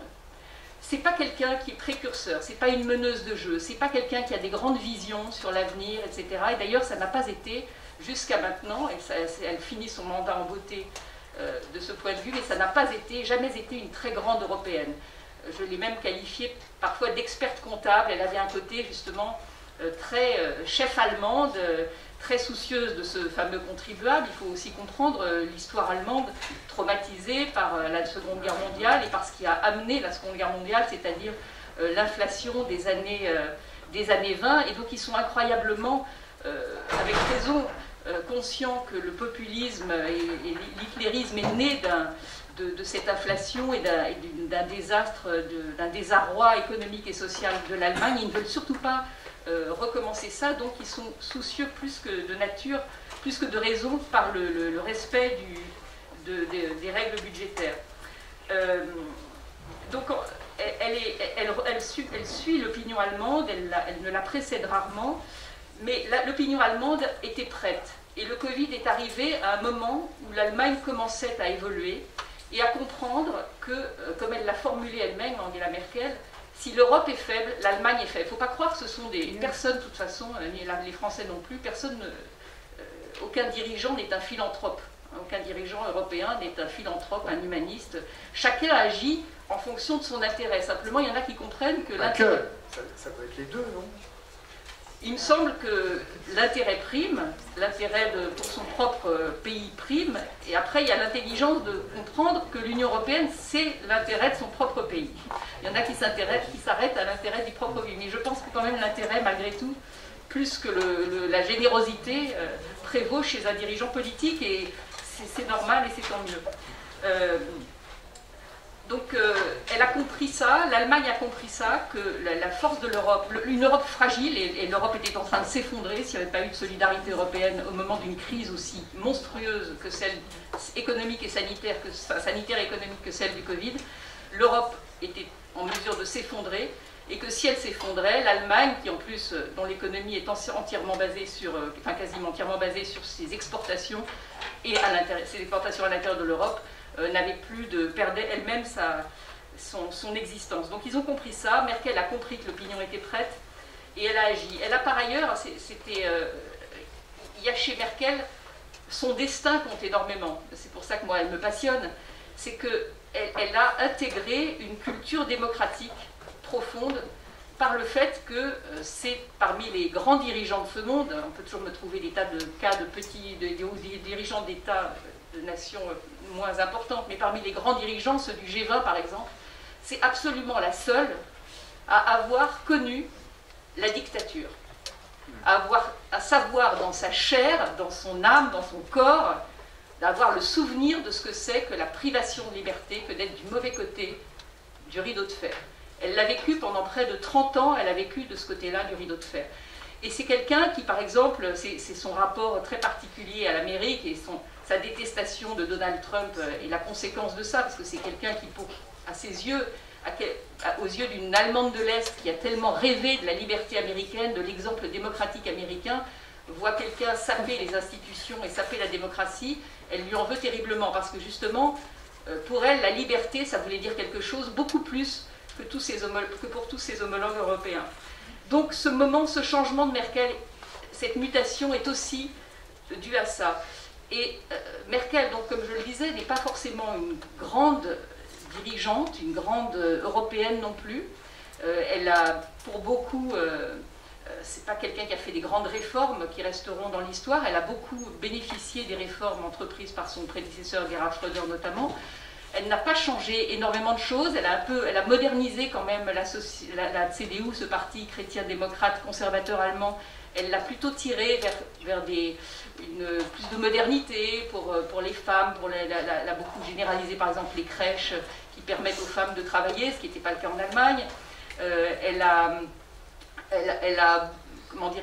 introduit, enfin elle a pris pas mal des idées de son partenaire de coalition, le Parti social-démocrate, en introduisant notamment un salaire minimum, etc. Enfin, elle a plutôt été dans ce sens progressiste, mais elle n'a pas fait énormément de choses. Elle a toujours été, comme je l'expliquais, plutôt suiviste et plutôt admirablement intelligente de l'opinion, des compromis, des négociations avec les uns et les autres. En revanche, comme c'est une femme justement qui vient d'une dictature et qui a très profondément ancré en elle le sens de ce que sont les valeurs de la démocratie, de ce que représente l'Occident et les valeurs occidentales, elle a parfois des moments de réveil et de sursaut qui ne sont pas de l'ordre du calcul. Il y en a eu 3 dans sa vie politique.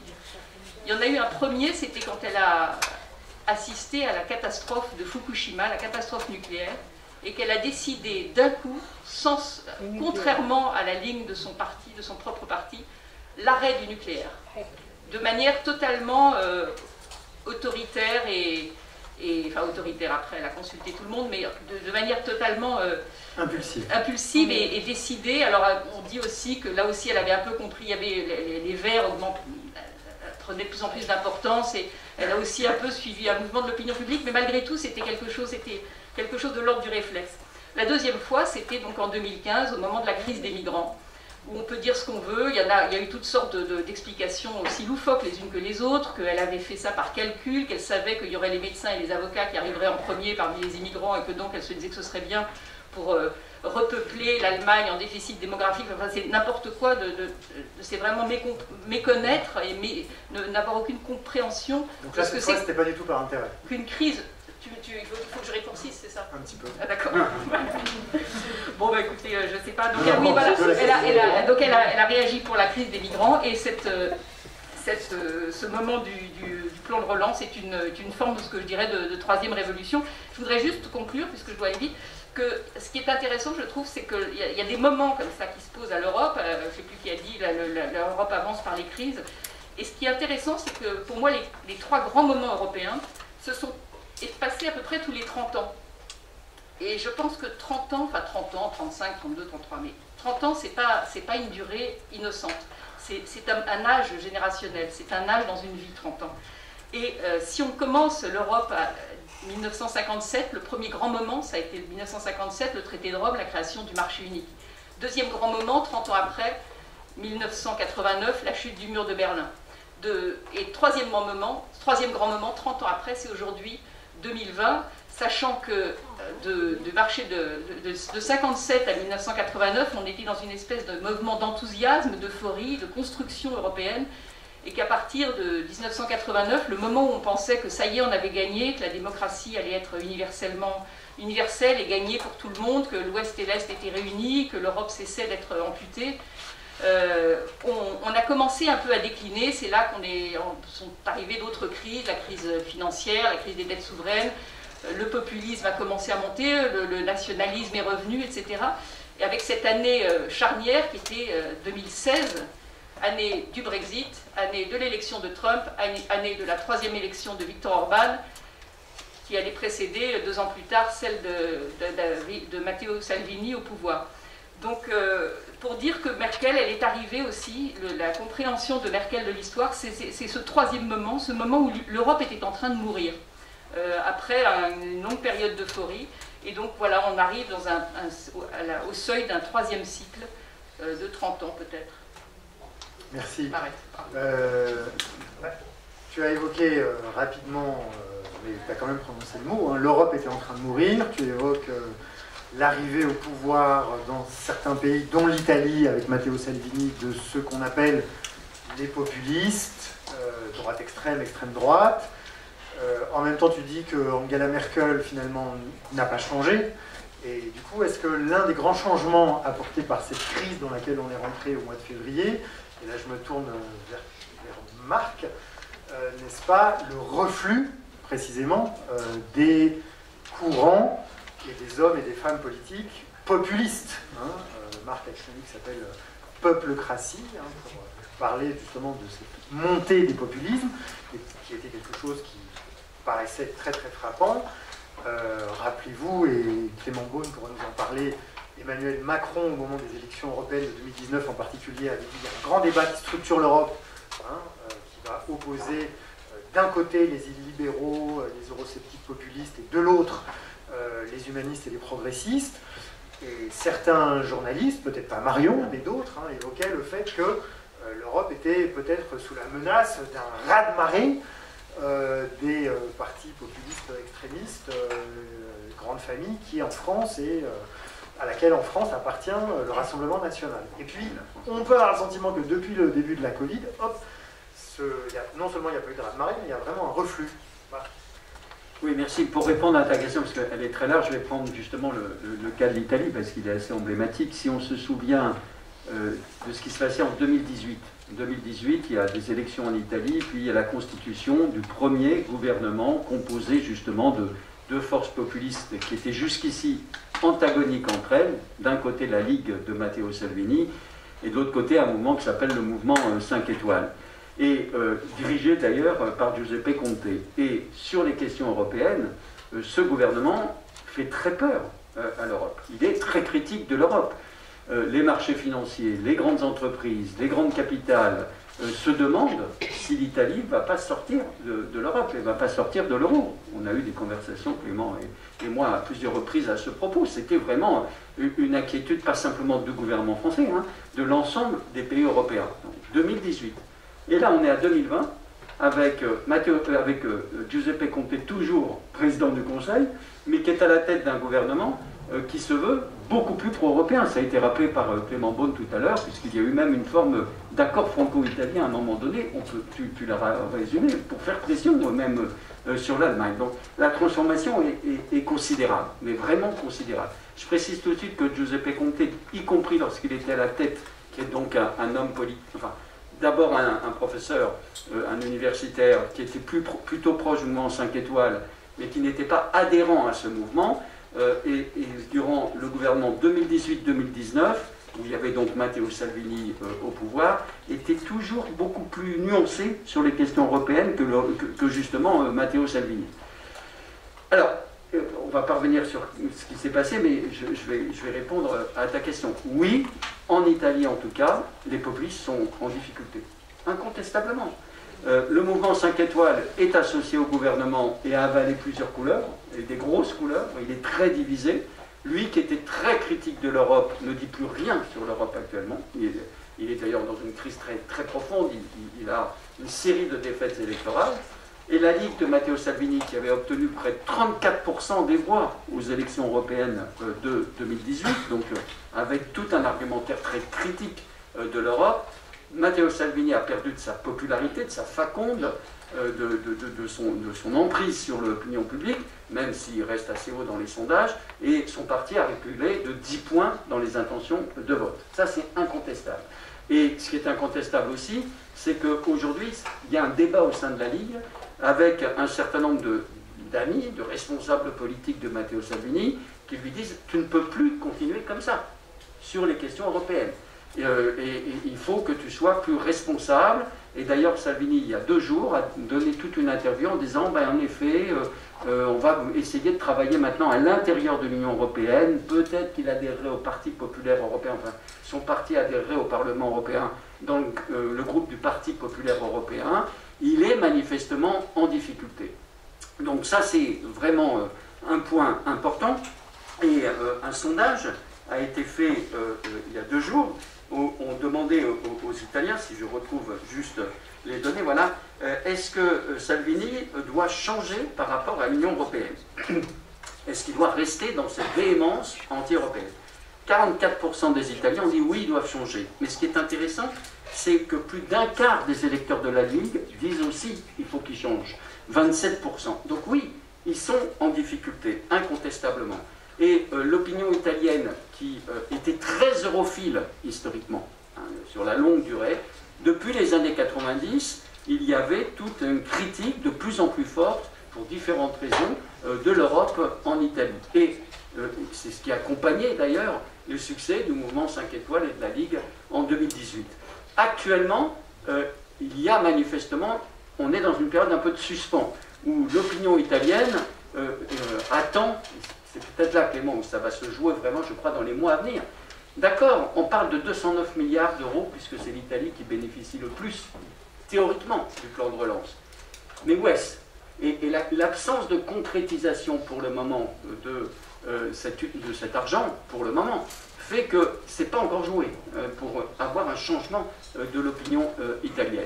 Et donc, ça va se produire, je l'espère, dans les semaines ou dans les mois à venir, mais il y a une sorte d'attente. Mais ce qui est frappant, c'est que, du coup, la critique qu'avait fait Matteo Salvini le lendemain du Conseil européen, donc au mois de juillet, où il avait dit ce plan c'est une arnaque, aujourd'hui il reste collé comme un sparadrap sur son corps politique, puisqu'il avait dit ça ne sert à rien.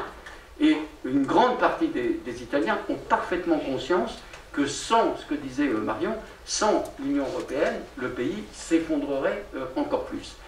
Est-ce que ça veut dire, Sylvain, qu'en Italie comme ailleurs, les populistes, c'est fini? Alors moi, je suis beaucoup plus prudent. Il y a un coup de semonce, incontestablement. Ils hésitent sur leur stratégie. Ils comprennent qu'on ne peut plus dire qu'il faut sortir de l'Europe. Et toutes les enquêtes d'opinion nous montrent quelque chose de très intéressant. Hein. Ça, toutes les enquêtes, qu'elles soient faites au niveau Eurobaromètre ou au niveau de chacun des pays, oui, les Européens sont critiques de l'Europe, mais en même temps, ils ne veulent pas sortir de l'Europe, et encore moins de l'euro, pour les pays membres de l'euro, encore moins. Et donc, là, on est dans une période d'incertitude, mais évidemment, sur quoi ça va jouer? La situation économique et sociale, bien sûr. C'est sur ce point-là que les populistes peuvent espérer, si je dois dire de leur point de vue, rebondir. Certainement, on aura beaucoup moins de critiques de l'Europe comme il le faisait auparavant. Je pense qu'il y a vraiment un tournant. La crise a changé quelque chose dans l'argumentaire des populistes. Hein. C'est plus possible. Et je prends juste un exemple, Sylvain. Il y a un autre parti qui est en train de croître en Italie qui s'appelle Fratelli d'Italia, c'est-à-dire les Frères d'Italie, qui est un parti d'extrême droite qui vient du fascisme. Et ce parti-là se prononce aujourd'hui pour une conférence d'État-nation. C'est la formule qu'emploie sa dirigeante, en disant en même temps on doit avoir des points communs qui sont notamment la défense, la politique étrangère et la défense et le libre marché. C'est les 3 points que Mme Meloni avance. En revanche, les questions sociales et puis la crise politique qui n'a pas disparu. Parce que comment expliquer les progressions des populistes? Il y a 3 facteurs et je termine là-dessus. 1. La crise politique au sein de chacun des pays, plus ou moins prononcée selon le pays, et ça, c'est pas réglé. hein. Nous sommes dans des pays qui doivent rénover leur vie démocratique. La crise sociale, qui risque d'être amplifiée par la crise du Covid, et puis tout ce qu'on appelle la dimension culturelle, et ne nous cachons pas, la dimension de l'immigration et la perception d'une partie large des Européens du terrorisme islamiste. Et d'ailleurs, sur ces questions-là, la même Madame Meloni à laquelle je faisais allusion est pour une Europe anti-terrorisme, pour lutter contre le terrorisme, une Europe de la sécurité. Donc voilà, moi je crois qu'il faut être très prudent. Si on le pense comme je l'ai pensé effectivement, comme je l'ai écrit dans ce livre, que le XXIe siècle est le siècle des populismes, parce qu'il y a des facteurs très profonds qui s'inscrivent dans des dynamiques très profondes, politiques, socio-économiques et culturelles, je pense que nous aurons encore des années où le défi populiste sera toujours présent. Merci Marc. Clément, est-ce que dans l'exercice du pouvoir à Bruxelles, donc avec tes collègues des autres États membres, avec les parlementaires européens, et également au niveau des chefs d'État et de gouvernement, est-ce que cette hypothèse d'un reflux de l'influence, y compris culturelle, des populistes eurosceptiques, est-ce que c'est quelque chose, est-ce que cette hypothèse est validée dans l'exercice du pouvoir européen, premièrement, et deuxièmement, comment on fait quand on est membre d'un gouvernement qui est, comme on dit, pro-européen, qui est humaniste et progressiste, et qu'en face, on a des familles populistes qui, maintenant, comme vient de rappeler Marc, disent que on ne veut pas sortir de l'Europe, mais on veut la transformer de l'intérieur et on veut l'utiliser pour des objectifs européens. Moi, je pense comme Marc Lazare qu'il faut être extrêmement prudent, je dirais même plus loin. Je pense qu'on n'est pas du tout dans un moment de recul, certainement, le populisme, mais de disparition, certainement pas. Je ne rentre pas dans la définition que Marc présenterait mieux que moi, mais tout cela est très fragile.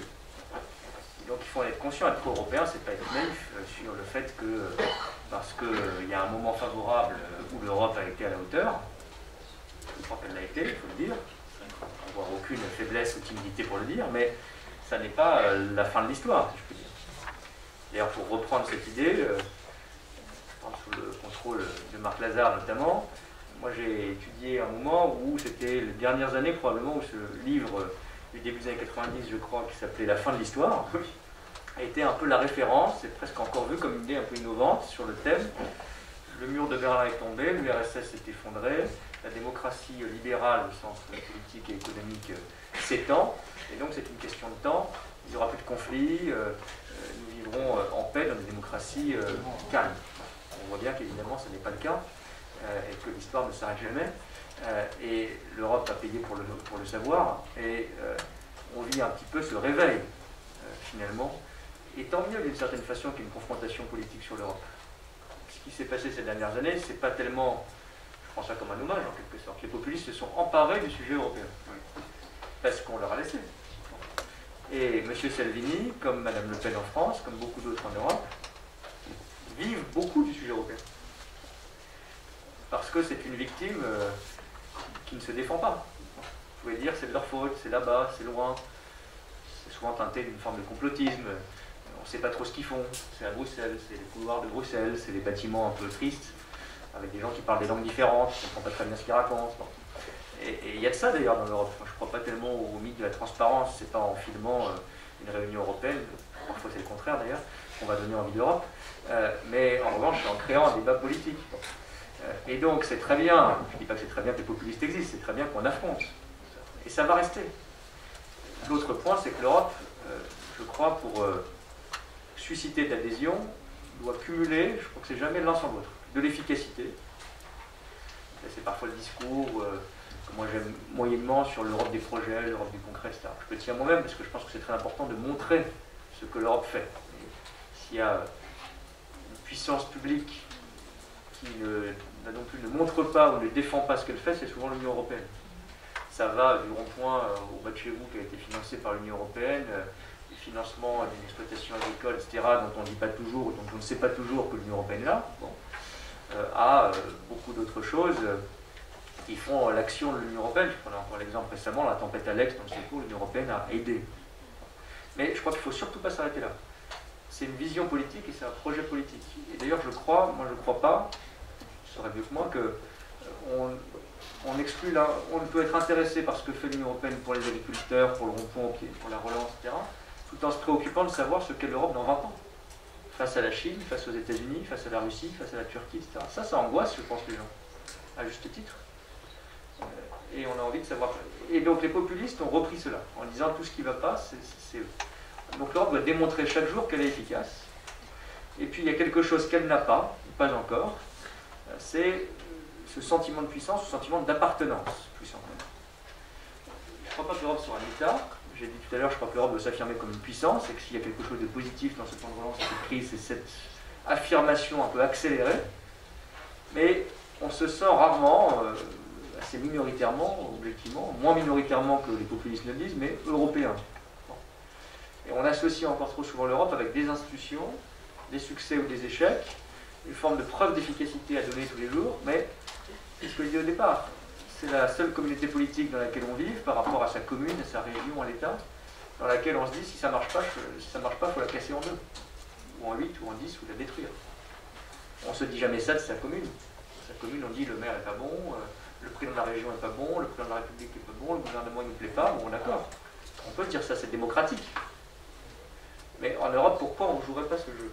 Et donc il faut, je crois, affronter les populistes sur ce terrain-là, en disant l'Europe, on peut la réformer, on peut la changer, elle doit être efficace, et on doit créer ces petits liens permanents du débat politique, de l'appartenance personnelle à l'Europe. Il faut faire le coup des racistes, c'est bien, mais à la fin, c'est ça aussi qui se dit. Et d'ailleurs, il y a quelque chose d'intéressant, c'est que les populistes eux-mêmes ont pris le discours, parce qu'ils voient bien, après le Brexit, que malgré tout, ce sujet de si on n'est pas content de l'Europe, on va la quitter, ne marche plus très bien. Parce que les gens se disent, c'est ce que disait notamment Marion au départ, qu'on peut renverser la table, après on aura tout mis par terre, mais on sera quand même un peu démunis. Et face à la Chine. Ça se manifeste comment? Le populisme gouvernemental à Bruxelles. Bah, souvent d'ailleurs, il se civilise assez vite, si je puis dire. Ouais. Parce que ceux qui sont capables d'aller jusqu'au bout de leur raisonnement, il y en a, hein. Ils sont plutôt au Royaume-Uni aujourd'hui, c'est-à-dire on veut partir, on est content de partir, d'ailleurs on va partir et on veut aucun lien avec vous. Il y en a hein, quelques-uns qui ont cette cohérence à Londres aujourd'hui. Ils ne sont pas majoritaires, même parmi ceux qui ont voté Brexit. Il y en a qui disent finalement ce serait bien quand même qu'on ait le lien le plus grand possible avec l'Union européenne. Parce que souvent, il n'y a pas de projet. C'est une forme de rejet sans projet alternatif. C'est d'ailleurs le drame des référendums, notamment sur le sujet européen ou parfois en général. C'est-à-dire que vous faites l'agrégation des motifs de mécontentement sans aucun projet alternatif. Le Brexit, c'est quand même beaucoup ça. Il faut entendre le rejet qu'exprime le Brexit, parce que je pense qu'il n'est pas du tout seulement britannique. En revanche, il n'a proposé aucune alternative. Et souvent, le populisme s'arrête là. Et une fois que vous dites, et ça a été parfois à l'extrême gauche ou à l'extrême droite, vous êtes Premier ministre grec, vous êtes Premier ministre italien. Bon, vous n'êtes pas content. Okay, maintenant, vous avez le pouvoir. Pas de chance, il faut proposer quelque chose. Qu'est-ce que vous voulez faire? Alors, quitter l'Europe, en général, non. Pourquoi? Parce que vous quittez l'euro, en général, non. Parce qu'en fait, on s'aperçoit que l'alternative n'est pas claire. On fait, y compris ici, le débat du second tour à l'élection présidentielle, quand on a demandé à Mme Le Pen ce qu'elle voulait à la place de l'euro. J'ai toujours pas bien saisi si c'était le franc ou autre chose, ou un mix des deux, etc. Parce que souvent, quand on dit aux gens est-ce que vous êtes aimé l'Union européenne, vous avez sans doute tous dans la salle, y compris moi-même, une bonne raison, très valable, de dire on n'y comprend rien, c'est nul, ça va pas vite, il y a trop de normes, la PAC marche pas bien. Si on est d'accord, on remplace par quoi? C'est plus compliqué. C'est pas un piège. C'est-à-dire qu'il faut construire une alternative politique, et je pense que les pro-européens ne le faisaient pas. Donc les populistes ont pris cet espace, on leur a demandé ce qu'ils étaient capables de proposer, souvent ils ont été silencieux. Mais il ne faut pas se réjouir seulement de cette incapacité à proposer. On ne va pas faire refluer M. Salvini ou d'autres en Italie, simplement en espérant que le succès du plan de relance temporaire les fasse disparaître. Ils ne disparaîtront pas. Ils ne disparaîtront pas. C'est un succès qui est un succès à consolider, un succès temporaire. Donc je pense qu'il faut les mettre face à leurs contradictions, et puis surtout il faut proposer un certain nombre de solutions qui passent par la relance. Je voulais juste dire un mot, pardon, mais qui n'a rien à voir, enfin un peu quand même, mais de réaction amicale et provocatrice à ce que disait Marion sur la relation franco-allemande. Parce que c'est vrai que sans l'Allemagne, il n'y aurait pas de plan de relance européen aujourd'hui. Si je suis tout à fait honnête, sans la France non plus, sans l'Italie non plus, sans l'accord des 27 en réalité. Si M. Rutte, le premier des Pays-Bas, avait bloqué, il n'y aurait pas non plus de plan de relance.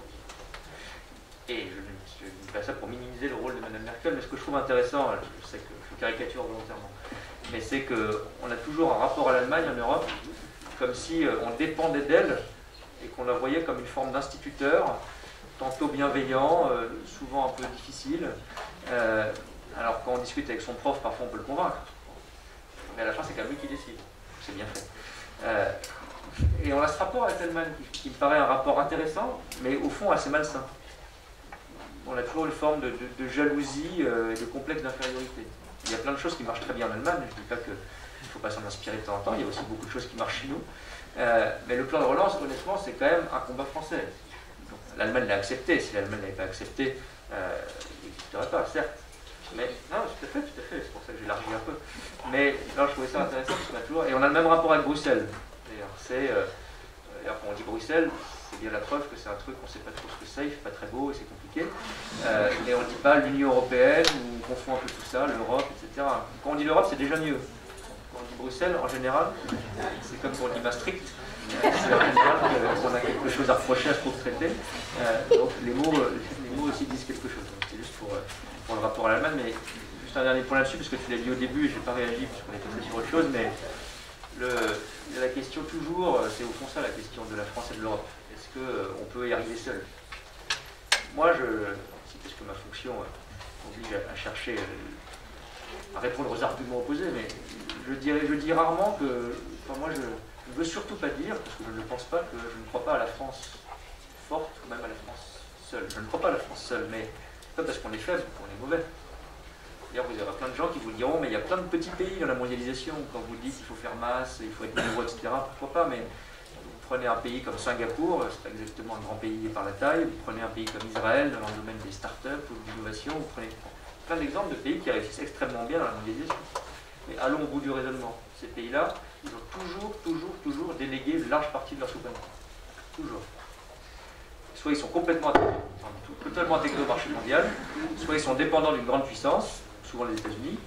Ce n'est pas le destin qu'on veut comme pays européen. Et ce qui est vrai, c'est qu'on ne peut pas tout avoir. Et donc on ne peut pas être un grand pays dans le monde, puissant sur nos questions climatiques, la protection de nos données, le poids commercial, la souveraineté technologique, etc. On ne peut pas faire tout ça à la fois, c'est un choix. Si on n'est pas dans un grand club pour le coup. Je crois qu'il faut dire les choses honnêtement. La France pourrait être un pays relativement heureux et prospère en dehors de l'Union européenne, ça peut arriver, je ne dis pas le contraire. En revanche, il ne faut pas mentir aux gens. Ceux qui disent on sera souverain et indépendant sur tous ces aspects, là ils mentent. Parce qu'on ne produira pas tout seul nos médicaments juste à l'échelon français. On ne produira pas tout seul nos batteries électriques juste à l'échelon français. On sera moins fort pour négocier face à la Chine juste à l'échelon français. Ça c'est vrai. Donc il faut mettre le choix honnêtement sur la table. Et moi ce que je dis à la fin, c'est que l'important c'est pas de savoir si on peut être fort tout seul dans le monde. Je ne crois pas qu'on pouvait se l'être tant que ça. Mais en revanche, je pense qu'on peut être fort en Europe. C'est ça l'effet de levier en quelque sorte. Et ceux qui disent on va quitter l'Union européenne parce que c'est trop compliqué, ou alors on va en tout cas la rabougrir un peu parce que c'est trop compliqué, au fond ne croient pas qu'on peut être fort en Europe.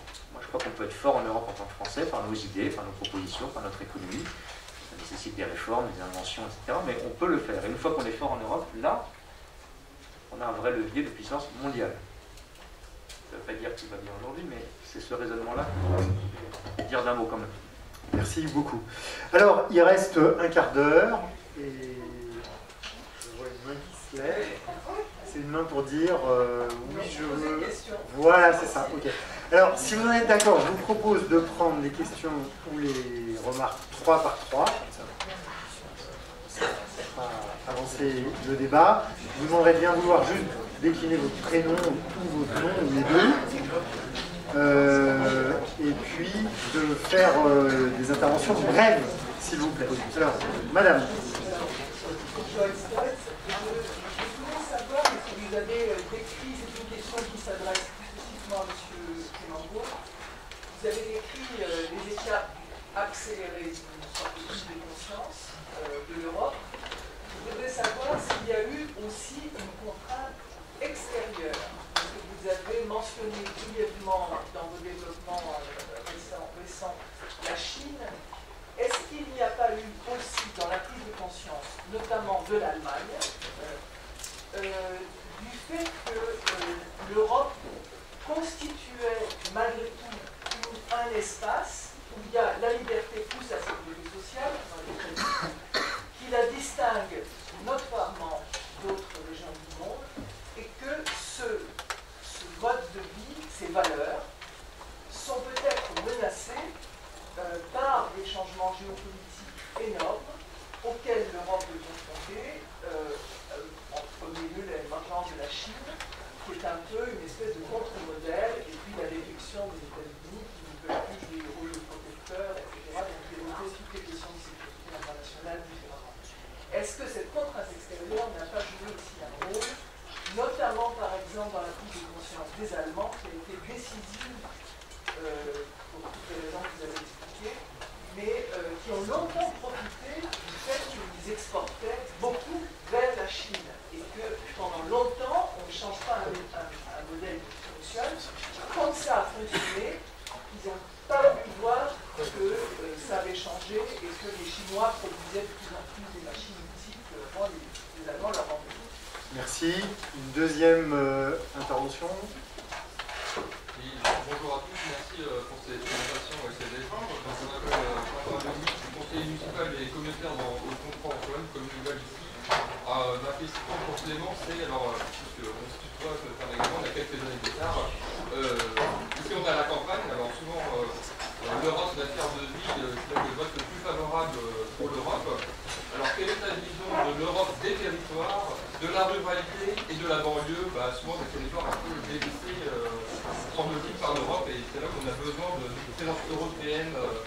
Quelle est votre vision sur l'Europe des territoires? Ok, merci. Une troisième, monsieur.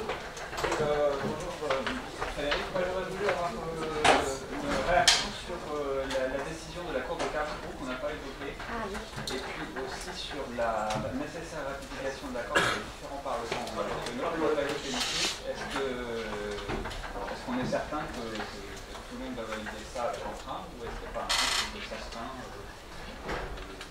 ne partagent pas l'enthousiasme? Ok, et merci. Juste une petite précision, on a beaucoup parlé de l'accord franco-allemand qui a été moteur du 18 mai. Il me semble que c'est Ursula von der Leyen qui, dès le 28 mars, avait déjà évoqué le plan de relance adossé à côté du contrat pluriannuel. Merci. Alors, Clément, puisque les deux premières questions s'adressent très clairement à toi, et la troisième, probablement aussi. Court pour laisser le débat ensuite se prolonger. Sur le rôle de l'extérieur, je ne sais pas si je peux dire contrainte, le rapport à l'extérieur. Si, moi je ne suis pas sûr qu'on puisse tracer exactement un lien direct entre la Chine et le plan de relance, pour faire ça soit un peu court, un peu raccourci. Mais il est clair que, plusieurs l'ont rappelé d'ailleurs dans les interventions, l'environnement extérieur, dont la Chine, parce que la Chine, l'affirmation chinoise, une forme de menace chinoise dans certains domaines, a fait prendre conscience aux Européens de la nécessité d'agir vite, plus vite. Souvent, l'Europe est aujourd'hui sur une bonne trajectoire, globalement. On comprend qu'il faut faire notre transition climatique, on investit plus dans le numérique, on est moins naïf sur le plan commercial, etc. Mais on est extrêmement lent, globalement, par rapport aux autres grandes puissances internationales. C'est souvent une question de vitesse, pas tellement de mesure. Je prends un cas très concret. Il y a 5 ans, il y avait une grande crise de l'acier. Le prix de l'acier, c'était une sorte de dumping sur les prix de l'acier au niveau mondial. Donc on était inondé d'acier russe, chinois, indien, en Europe et aux États-Unis d'ailleurs. Qui tuait nos entreprises dans un secteur quand même très stratégique pour beaucoup d'industries. Les Américains ont pris des mesures anti-dumping, comme on dit, les droits de douane, en 2 semaines, je crois, en 2 mois, effectivement. En Europe, j'étais à l'époque conseiller de Macron qui était ministre de l'Industrie, on a dit bon, on va peut-être faire ça. On dit oui, alors ça, dans 9 mois, on pourra faire une enquête préliminaire, et puis après on décidera ensemble, il faut un vote à la majorité, donc il faut convaincre vos petits camarades. On dit non, mais c'est pas sérieux, dans 9 mois, les entreprises ne sont plus là. Je trouve que c'est au Royaume-Uni qu'une entreprise a fermé en premier, ça les a un peu secoués. C'était juste avant le Brexit d'ailleurs, et ils ont bizarrement évolué sur ce sujet, on a trouvé des mesures rapides. Je prends cet exemple pour en prendre des dizaines, malheureusement. Je pense qu'on accélère, mais on a souvent ce sujet. Donc, Marion disait très justement qu'il y a, je pense qu'il y a une idée de l'Europe par génération, en quelque sorte. C'est-à-dire qu'on pense tous la même chose, mais moi j'étais gamin quand le mur de Berlin est tombé. Je ne dis pas que je comprenais tout ce qui se passait, mais quand j'avais l'âge de ceux qui sont étudiants ou lycéens aujourd'hui, l'Europe, pour ceux qui s'intéressaient même un tout petit peu vaguement au sujet, c'était l'idée d'ouverture, si on devait la dire d'un mot. C'était, on avait des gens, je pense pas que c'était la fin de l'histoire, on l'a découvert après, mais qui vivaient en Europe aussi et qui n'étaient pas, qui vivaient sous des dictatures, qui avaient fait leur révolution, qui avaient renversé leur régime, et on se disait qu'on allait finir ensemble, circuler librement. Moi, je me souviens qu'on m'a expliqué pour la première fois qu'on avait passé le code de douane sans montrer le passeport. Je trouvais que c'était assez fascinant. Je ne savais pas trop si c'était bien ou pas, mais je trouvais que c'était assez fascinant. Et donc, je pense qu'on avait en arrière-plan, pour le critiquer d'ailleurs, c'était le débat de Maastricht, pour le critiquer ou pour y adhérer, il y avait cette idée que c'était une forme d'ouverture et de liberté. Aujourd'hui, je crois que la question, si on la résume des Européens, c'est est-ce qu'on va survivre, ou est-ce que, comme puissance industrielle, économique, etc. Parfois, on a d'ailleurs trop de pessimisme, parce qu'on a beaucoup de choses. C'est quand même la question que les gens se posent. Où est-ce qu'on va être fini? Est-ce que nous ou nos enfants vont être les sous-traitants des Américains, des Chinois ou d'autres? Je caricature volontairement. Enfin, c'est ça la question que les gens se posent, et l'angoisse que les gens ont sur l'Europe. Ça se traduit d'ailleurs, quand M. Trump, sans faire trop de digression, mais a fait toute sa campagne précédente sur le commerce et la Chine, large partie en tout cas. Intuitivement, alors après il a fait du M. Trump, mais intuitivement, c'est qu'il a capté cette angoisse quasi existentielle des Américains. Le Make America Great Again, c'est non, on ne va pas disparaître, on ne va pas s'effacer, on ne va pas s'affaiblir, on va être fort. En Europe, ça nous fait rire, mais on n'a pas l'équivalent. Heureusement à certains égards, mais je veux dire, on n'a pas l'équivalent en termes d'ambition. Et c'est ça, au fond, qui se joue quand on dit Europe puissance. Et donc, le plan de relance, je fais une digression, mais je pense que dans notre cerveau profond, il y avait cette idée, Chine, provocation de la Russie ou de la Turquie, Brexit, États-Unis qui se désengagent d'un certain nombre de sujets, je crois que ça dépasse d'ailleurs largement Donald Trump. On se dit quand même, et la crise précédente, qu'on avait objectivement mal gérée, on se dit, intuitivement, on ne peut pas se permettre d'être une deuxième fois mauvais en 10 ans. Ou deuxième fois trop lent et pas au rendez-vous. Et donc je crois, j'élargis un peu, mais je le suis les Chinois à peser certainement, mais il y a cette prise de conscience, parfois trop lente, parfois imparfaite, qui n'est pas la même d'une force politique à l'autre ou d'un pays à l'autre, mais profonde, moi j'en suis convaincu. C'est d'ailleurs pour ça que les gens souvent reprochent à l'Europe de ne pas faire plutôt que de trop faire. Dans les années 80, on reprochait à l'Europe de trop faire, trop de normes, trop de... Bon, il y a encore cette rengaine, et parfois elle est fondée. Mais ce que finalement les gens reprochent à l'Europe, c'est de ne pas faire assez. Je suis surpris, on a un débat très concret, très technique entre ministres sur ce qu'on appelle les critères sanitaires. Comment vous classez aujourd'hui les zones rouges, oranges, vertes, etc. en Europe. On n'a pas les mêmes critères, donc il y a une certaine confusion parce qu'on ne sait pas si on peut se déplacer d'une zone à l'autre, s'il faut faire une quarantaine, etc. On est en train d'harmoniser ces critères, j'espère, dans les prochains jours. Les gens, même quand j'ai débattu avec des gens d'extrême droite, qui vous disent que fout l'Europe? Pardon. Et ben, c'est quand même extraordinaire, vous êtes partisans de la fermeture des frontières et qu'on ne coopère pas entre nous. C'est quand même compliqué de reprocher à l'Europe de ne pas faire assez dans le domaine de la santé ou des frontières. Mais intuitivement, les gens, d'ailleurs c'est notre débat sur l'État, ils ne se demandent pas s'ils sont fédéralistes, souverainistes, pro-européens, anti-européens. Ils ont identifié que l'Europe était quelque chose qui pouvait marcher, qui parfois marchait, il faut leur expliquer, leur dire, qui parfois aussi ne marchait pas, dans moins de cas qu'on dit, mais enfin parfois ça ne marche pas. Et ils attendent quelque chose de l'Europe. Je pense qu'on a longtemps eu ce slogan d'Europe puissance, paradoxalement, c'était le slogan de la France dans les années 80-90, c'est aujourd'hui qu'il est justifié en réalité. Parce que, pour ça tout à l'heure je disais, il y a les réalités concrètes, il y a le rond-point au coin de la rue, c'est très important. Mais je pense que la question existentielle, presque identitaire que les gens se posent sur l'Europe, je ne peux pas parler au nom des plus jeunes qui sont dans la salle, et c'est est-ce qu'on existera comme modèle, on existera comme individu, est-ce qu'on existera comme modèle, comme identité, au sens ouvert du terme, dans les décennies qui viennent, face à d'autres grandes puissances. Et un dernier point là-dessus, parce que je pense que c'est très important, dans la crise du Covid, je sais que c'est parfois l'Europe a parfois été difficile à défendre, mais il y a eu quand même un modèle européen, je ne parle pas de l'Union européenne comme institution, il y a eu un modèle européen de réponse à la crise. Regardez comment, sans caricaturer à l'extrême, mais enfin quand même, les pays d'Asie ont répondu à la crise, parfois efficacement, il faut bien reconnaître, mais de manière autoritaire. Bon. comment d'autres pays, je pense aux États-Unis, ont répondu face à la crise de manière objectivement plus confuse que nous collectivement, et surtout pas du tout avec le même filet de sécurité sociale. En Europe, on a combiné, c'est notre modèle, la crise l'a montré, un débat démocratique qui s'est poursuivi, et qu'on fait à tous les débats qu'on a eus, le masque, pas le masque, c'est qu'il y a eu un débat démocratique, tant mieux. On n'a jamais suspendu notre démocratie pour la crise. Une réponse... Taïwan et la Corée non plus. Non plus, c'est vrai, c'est pour ça que je disais, je caricature volontairement, c'est pas Asie, c'est des modèles d'ailleurs asiatiques évidemment, enfin, grande démocratie, pour adopter des modèles démocratiques, c'est vrai, avec aussi plus de discipline collective, parce que là il y a probablement une culture là-dessus. Bon. Mais quand vous regardez globalement, il n'y a qu'en Europe qu'on a fait quelques exceptions, qui d'ailleurs s'inspirent un peu du modèle démocratique européen, qu'on a fait à la fois préservation de nos libertés démocratiques et soutien social massif aux individus, aux emplois, aux entreprises. Et c'est notre fierté. Après, on a fait plein de, sans doute, d'erreurs, de maladresses, d'approximations dans tous les pays européens, dans toutes les régions européennes. Parce que cette crise a beaucoup d'incertitudes et qu'on a géré comme on l'a pu dans certains. Il y a un modèle européen de réponse à la crise. Donc, je crois que c'est ça qui a fait le plan de relance en partie, effectivement. Pardon, j'ai été long, mais c'est une question très fondamentale. Sur l'Europe des territoires, je serai un peu moins long, non pas parce que la question est pas intéressante, mais parce que sinon je pourrais y passer beaucoup trop de temps. D'un mot, je crois que c'est pas vrai que l'Europe s'intéresse en quelque sorte plus aux villes qu'aux campagnes, pour le dire comme ça, ou qu'aux quartiers difficiles. Quand vous regardez notamment sur les fonds européens, ou la politique agricole commune, qui est par définition une politique non urbaine, c'est quand même le principal sujet sur lequel elle aide en France et les territoires français. On ne rentre pas dans le débat là, il y a plein de sujets sur la complexité des fonds européens, sur leur répartition, sur leur efficacité, y compris pour la PAC, sur leur complexité, c'est clair. Bon. Mais néanmoins, là aussi, moi je prétends pas, ça fait pas longtemps que j'exerce cette fonction, j'ai fait un premier déplacement qui était sur l'agriculture. Quand on discute avec des agriculteurs, ils ont 250 critiques fondées sur la PAC.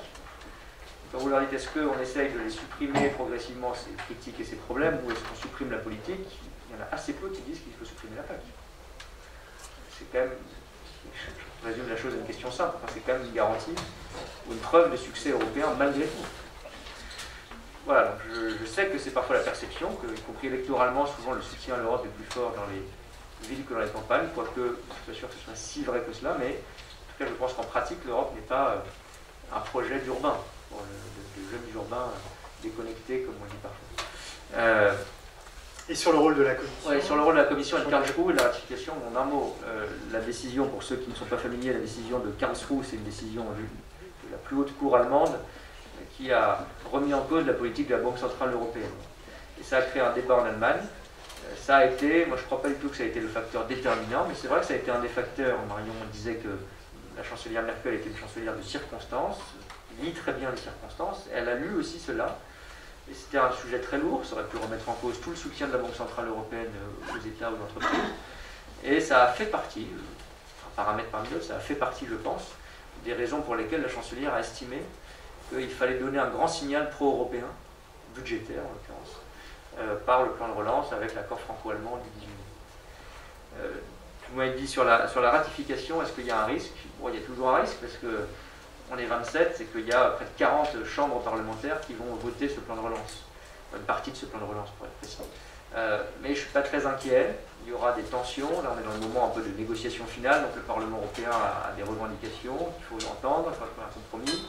Ensuite les parlements nationaux auront quelques critiques à formuler, et dans les pays qui ont le plus besoin d'un appui parlementaire, notamment les pays qui ont des coalitions parlementaires, gouvernementales, de plusieurs partis, le charme de la chose c'est que leur Premier ministre, pendant la négociation européenne, quelque chose qu'on ne connaît pas en France, mais vérifient en permanence avec la capitale, avec leur Parlement, s'ils sont dans leur mandat ou pas. Donc le Premier ministre suédois, il a, je crois, 4 partis dans sa coalition, si je ne me trompe, et ben, il a une sorte de coordinateur qui est en lien, son équipe est en lien, pendant le sommet européen, toutes les 2-3 heures, il passe un coup de fil à Stockholm et il dit est-ce que là on est bon, ce qui quand même garantit, pas à 100%, mais assez largement le soutien parlementaire à la fin du processus. Donc je suis optimiste. C'est assez démocratique ça finalement. C'est plus démocratique qu'on le croit, bien sûr, heureusement.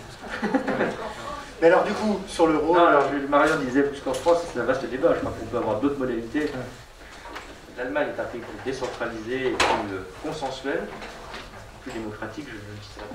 Mais alors sur la chronologie, le rôle de la Commission européenne, d'une part, et du tandem franco-allemand d'autre part, parce que effectivement moi aussi j'ai un souvenir un peu flou que à la fin du mois de mars, le Conseil européen mandate la Commission pour trouver un plan de relance. Avant donc l'initiative. Alors là aussi c'est long, mais en deux mots, je crois que c'est intéressant. On parlait l'Europe n'est pas un État, je disais, c'est une sorte de système politique, et c'est le réseau politique, c'est vrai. L'ingrédient pour que ça marche, c'est le franco-allemand, la Commission européenne, parce que la Commission européenne, c'est la seule institution qui peut faire une proposition à tout le monde. Et puis ensuite, le consensus des 27, qui est plus compliqué à trouver. Mais quand il y a déjà un accord franco-allemand, une initiative de la Commission, on avance bien. C'est-à-dire, il y avait un accord franco-allemand déjà. Non, la Commission, ça il faut reconnaître, c'est le leadership politique. Là. Pour le coup, la présidente de la Commission, Mme von der Leyen, assez tôt a effectivement dit qu'il faudra un plan de relance ambitieux. Et elle a eu ce courage, cette sagesse politique qui a facilité les choses. On a eu ce moment de tension qu'on décrivait franco-allemand, notamment au mois de mars-avril. On a fait une négociation franco-allemande, on a surmonté le désaccord, en lien avec la Commission d'ailleurs. Quand le 18 mai, la France et l'Allemagne annoncent leur proposition, la Commission est dans la confidence, quelques dernières étapes de négociation. Et d'ailleurs, on dit le 18 mai, mais c'est le 18 mai et le 27 mai. Le 27 mai, la Commission européenne reprend la proposition franco-allemande. D'ailleurs, la rend plus ambitieuse encore et propose un plan de relance à 750 milliards d'euros. Si on n'avait que l'accord franco-allemand du 18 mai, sans proposition de la Commission, on pouvait encore en discuter, il n'y a rien. La Commission a le monopole, comme on dit, de l'initiative. Donc c'est elle qui peut mettre sur la table, très concrètement, un texte en disant maintenant je veux votre avis sur ce texte. La France et l'Allemagne ne le peuvent pas. Donc c'est la combinaison des deux. On parle souvent des années Mitterrand-Kohl ou des années Delors. La magie de ces années-là, c'est que vous aviez une grande proximité politique et une vraie initiative d'ailleurs, des trois, du leader français, du leader allemand et du président de la Commission européenne. On a retrouvé ça dans les circonstances de crise, j'espère que ça survivra à la crise, mais vous n'avancez pas en Europe sans le franco-allemand et sans l'alignement avec la Commission européenne, c'est clair, et Mme von der Leyen personnellement, il faut le reconnaître, a joué un rôle important. Bon, je sais qu'il y avait encore d'autres interventions de questions, mais comme il est 17h59 et qu'on doit libérer l'entrée à 18h et que Clément Beaune doit aller à la culture, merci beaucoup à tous les trois.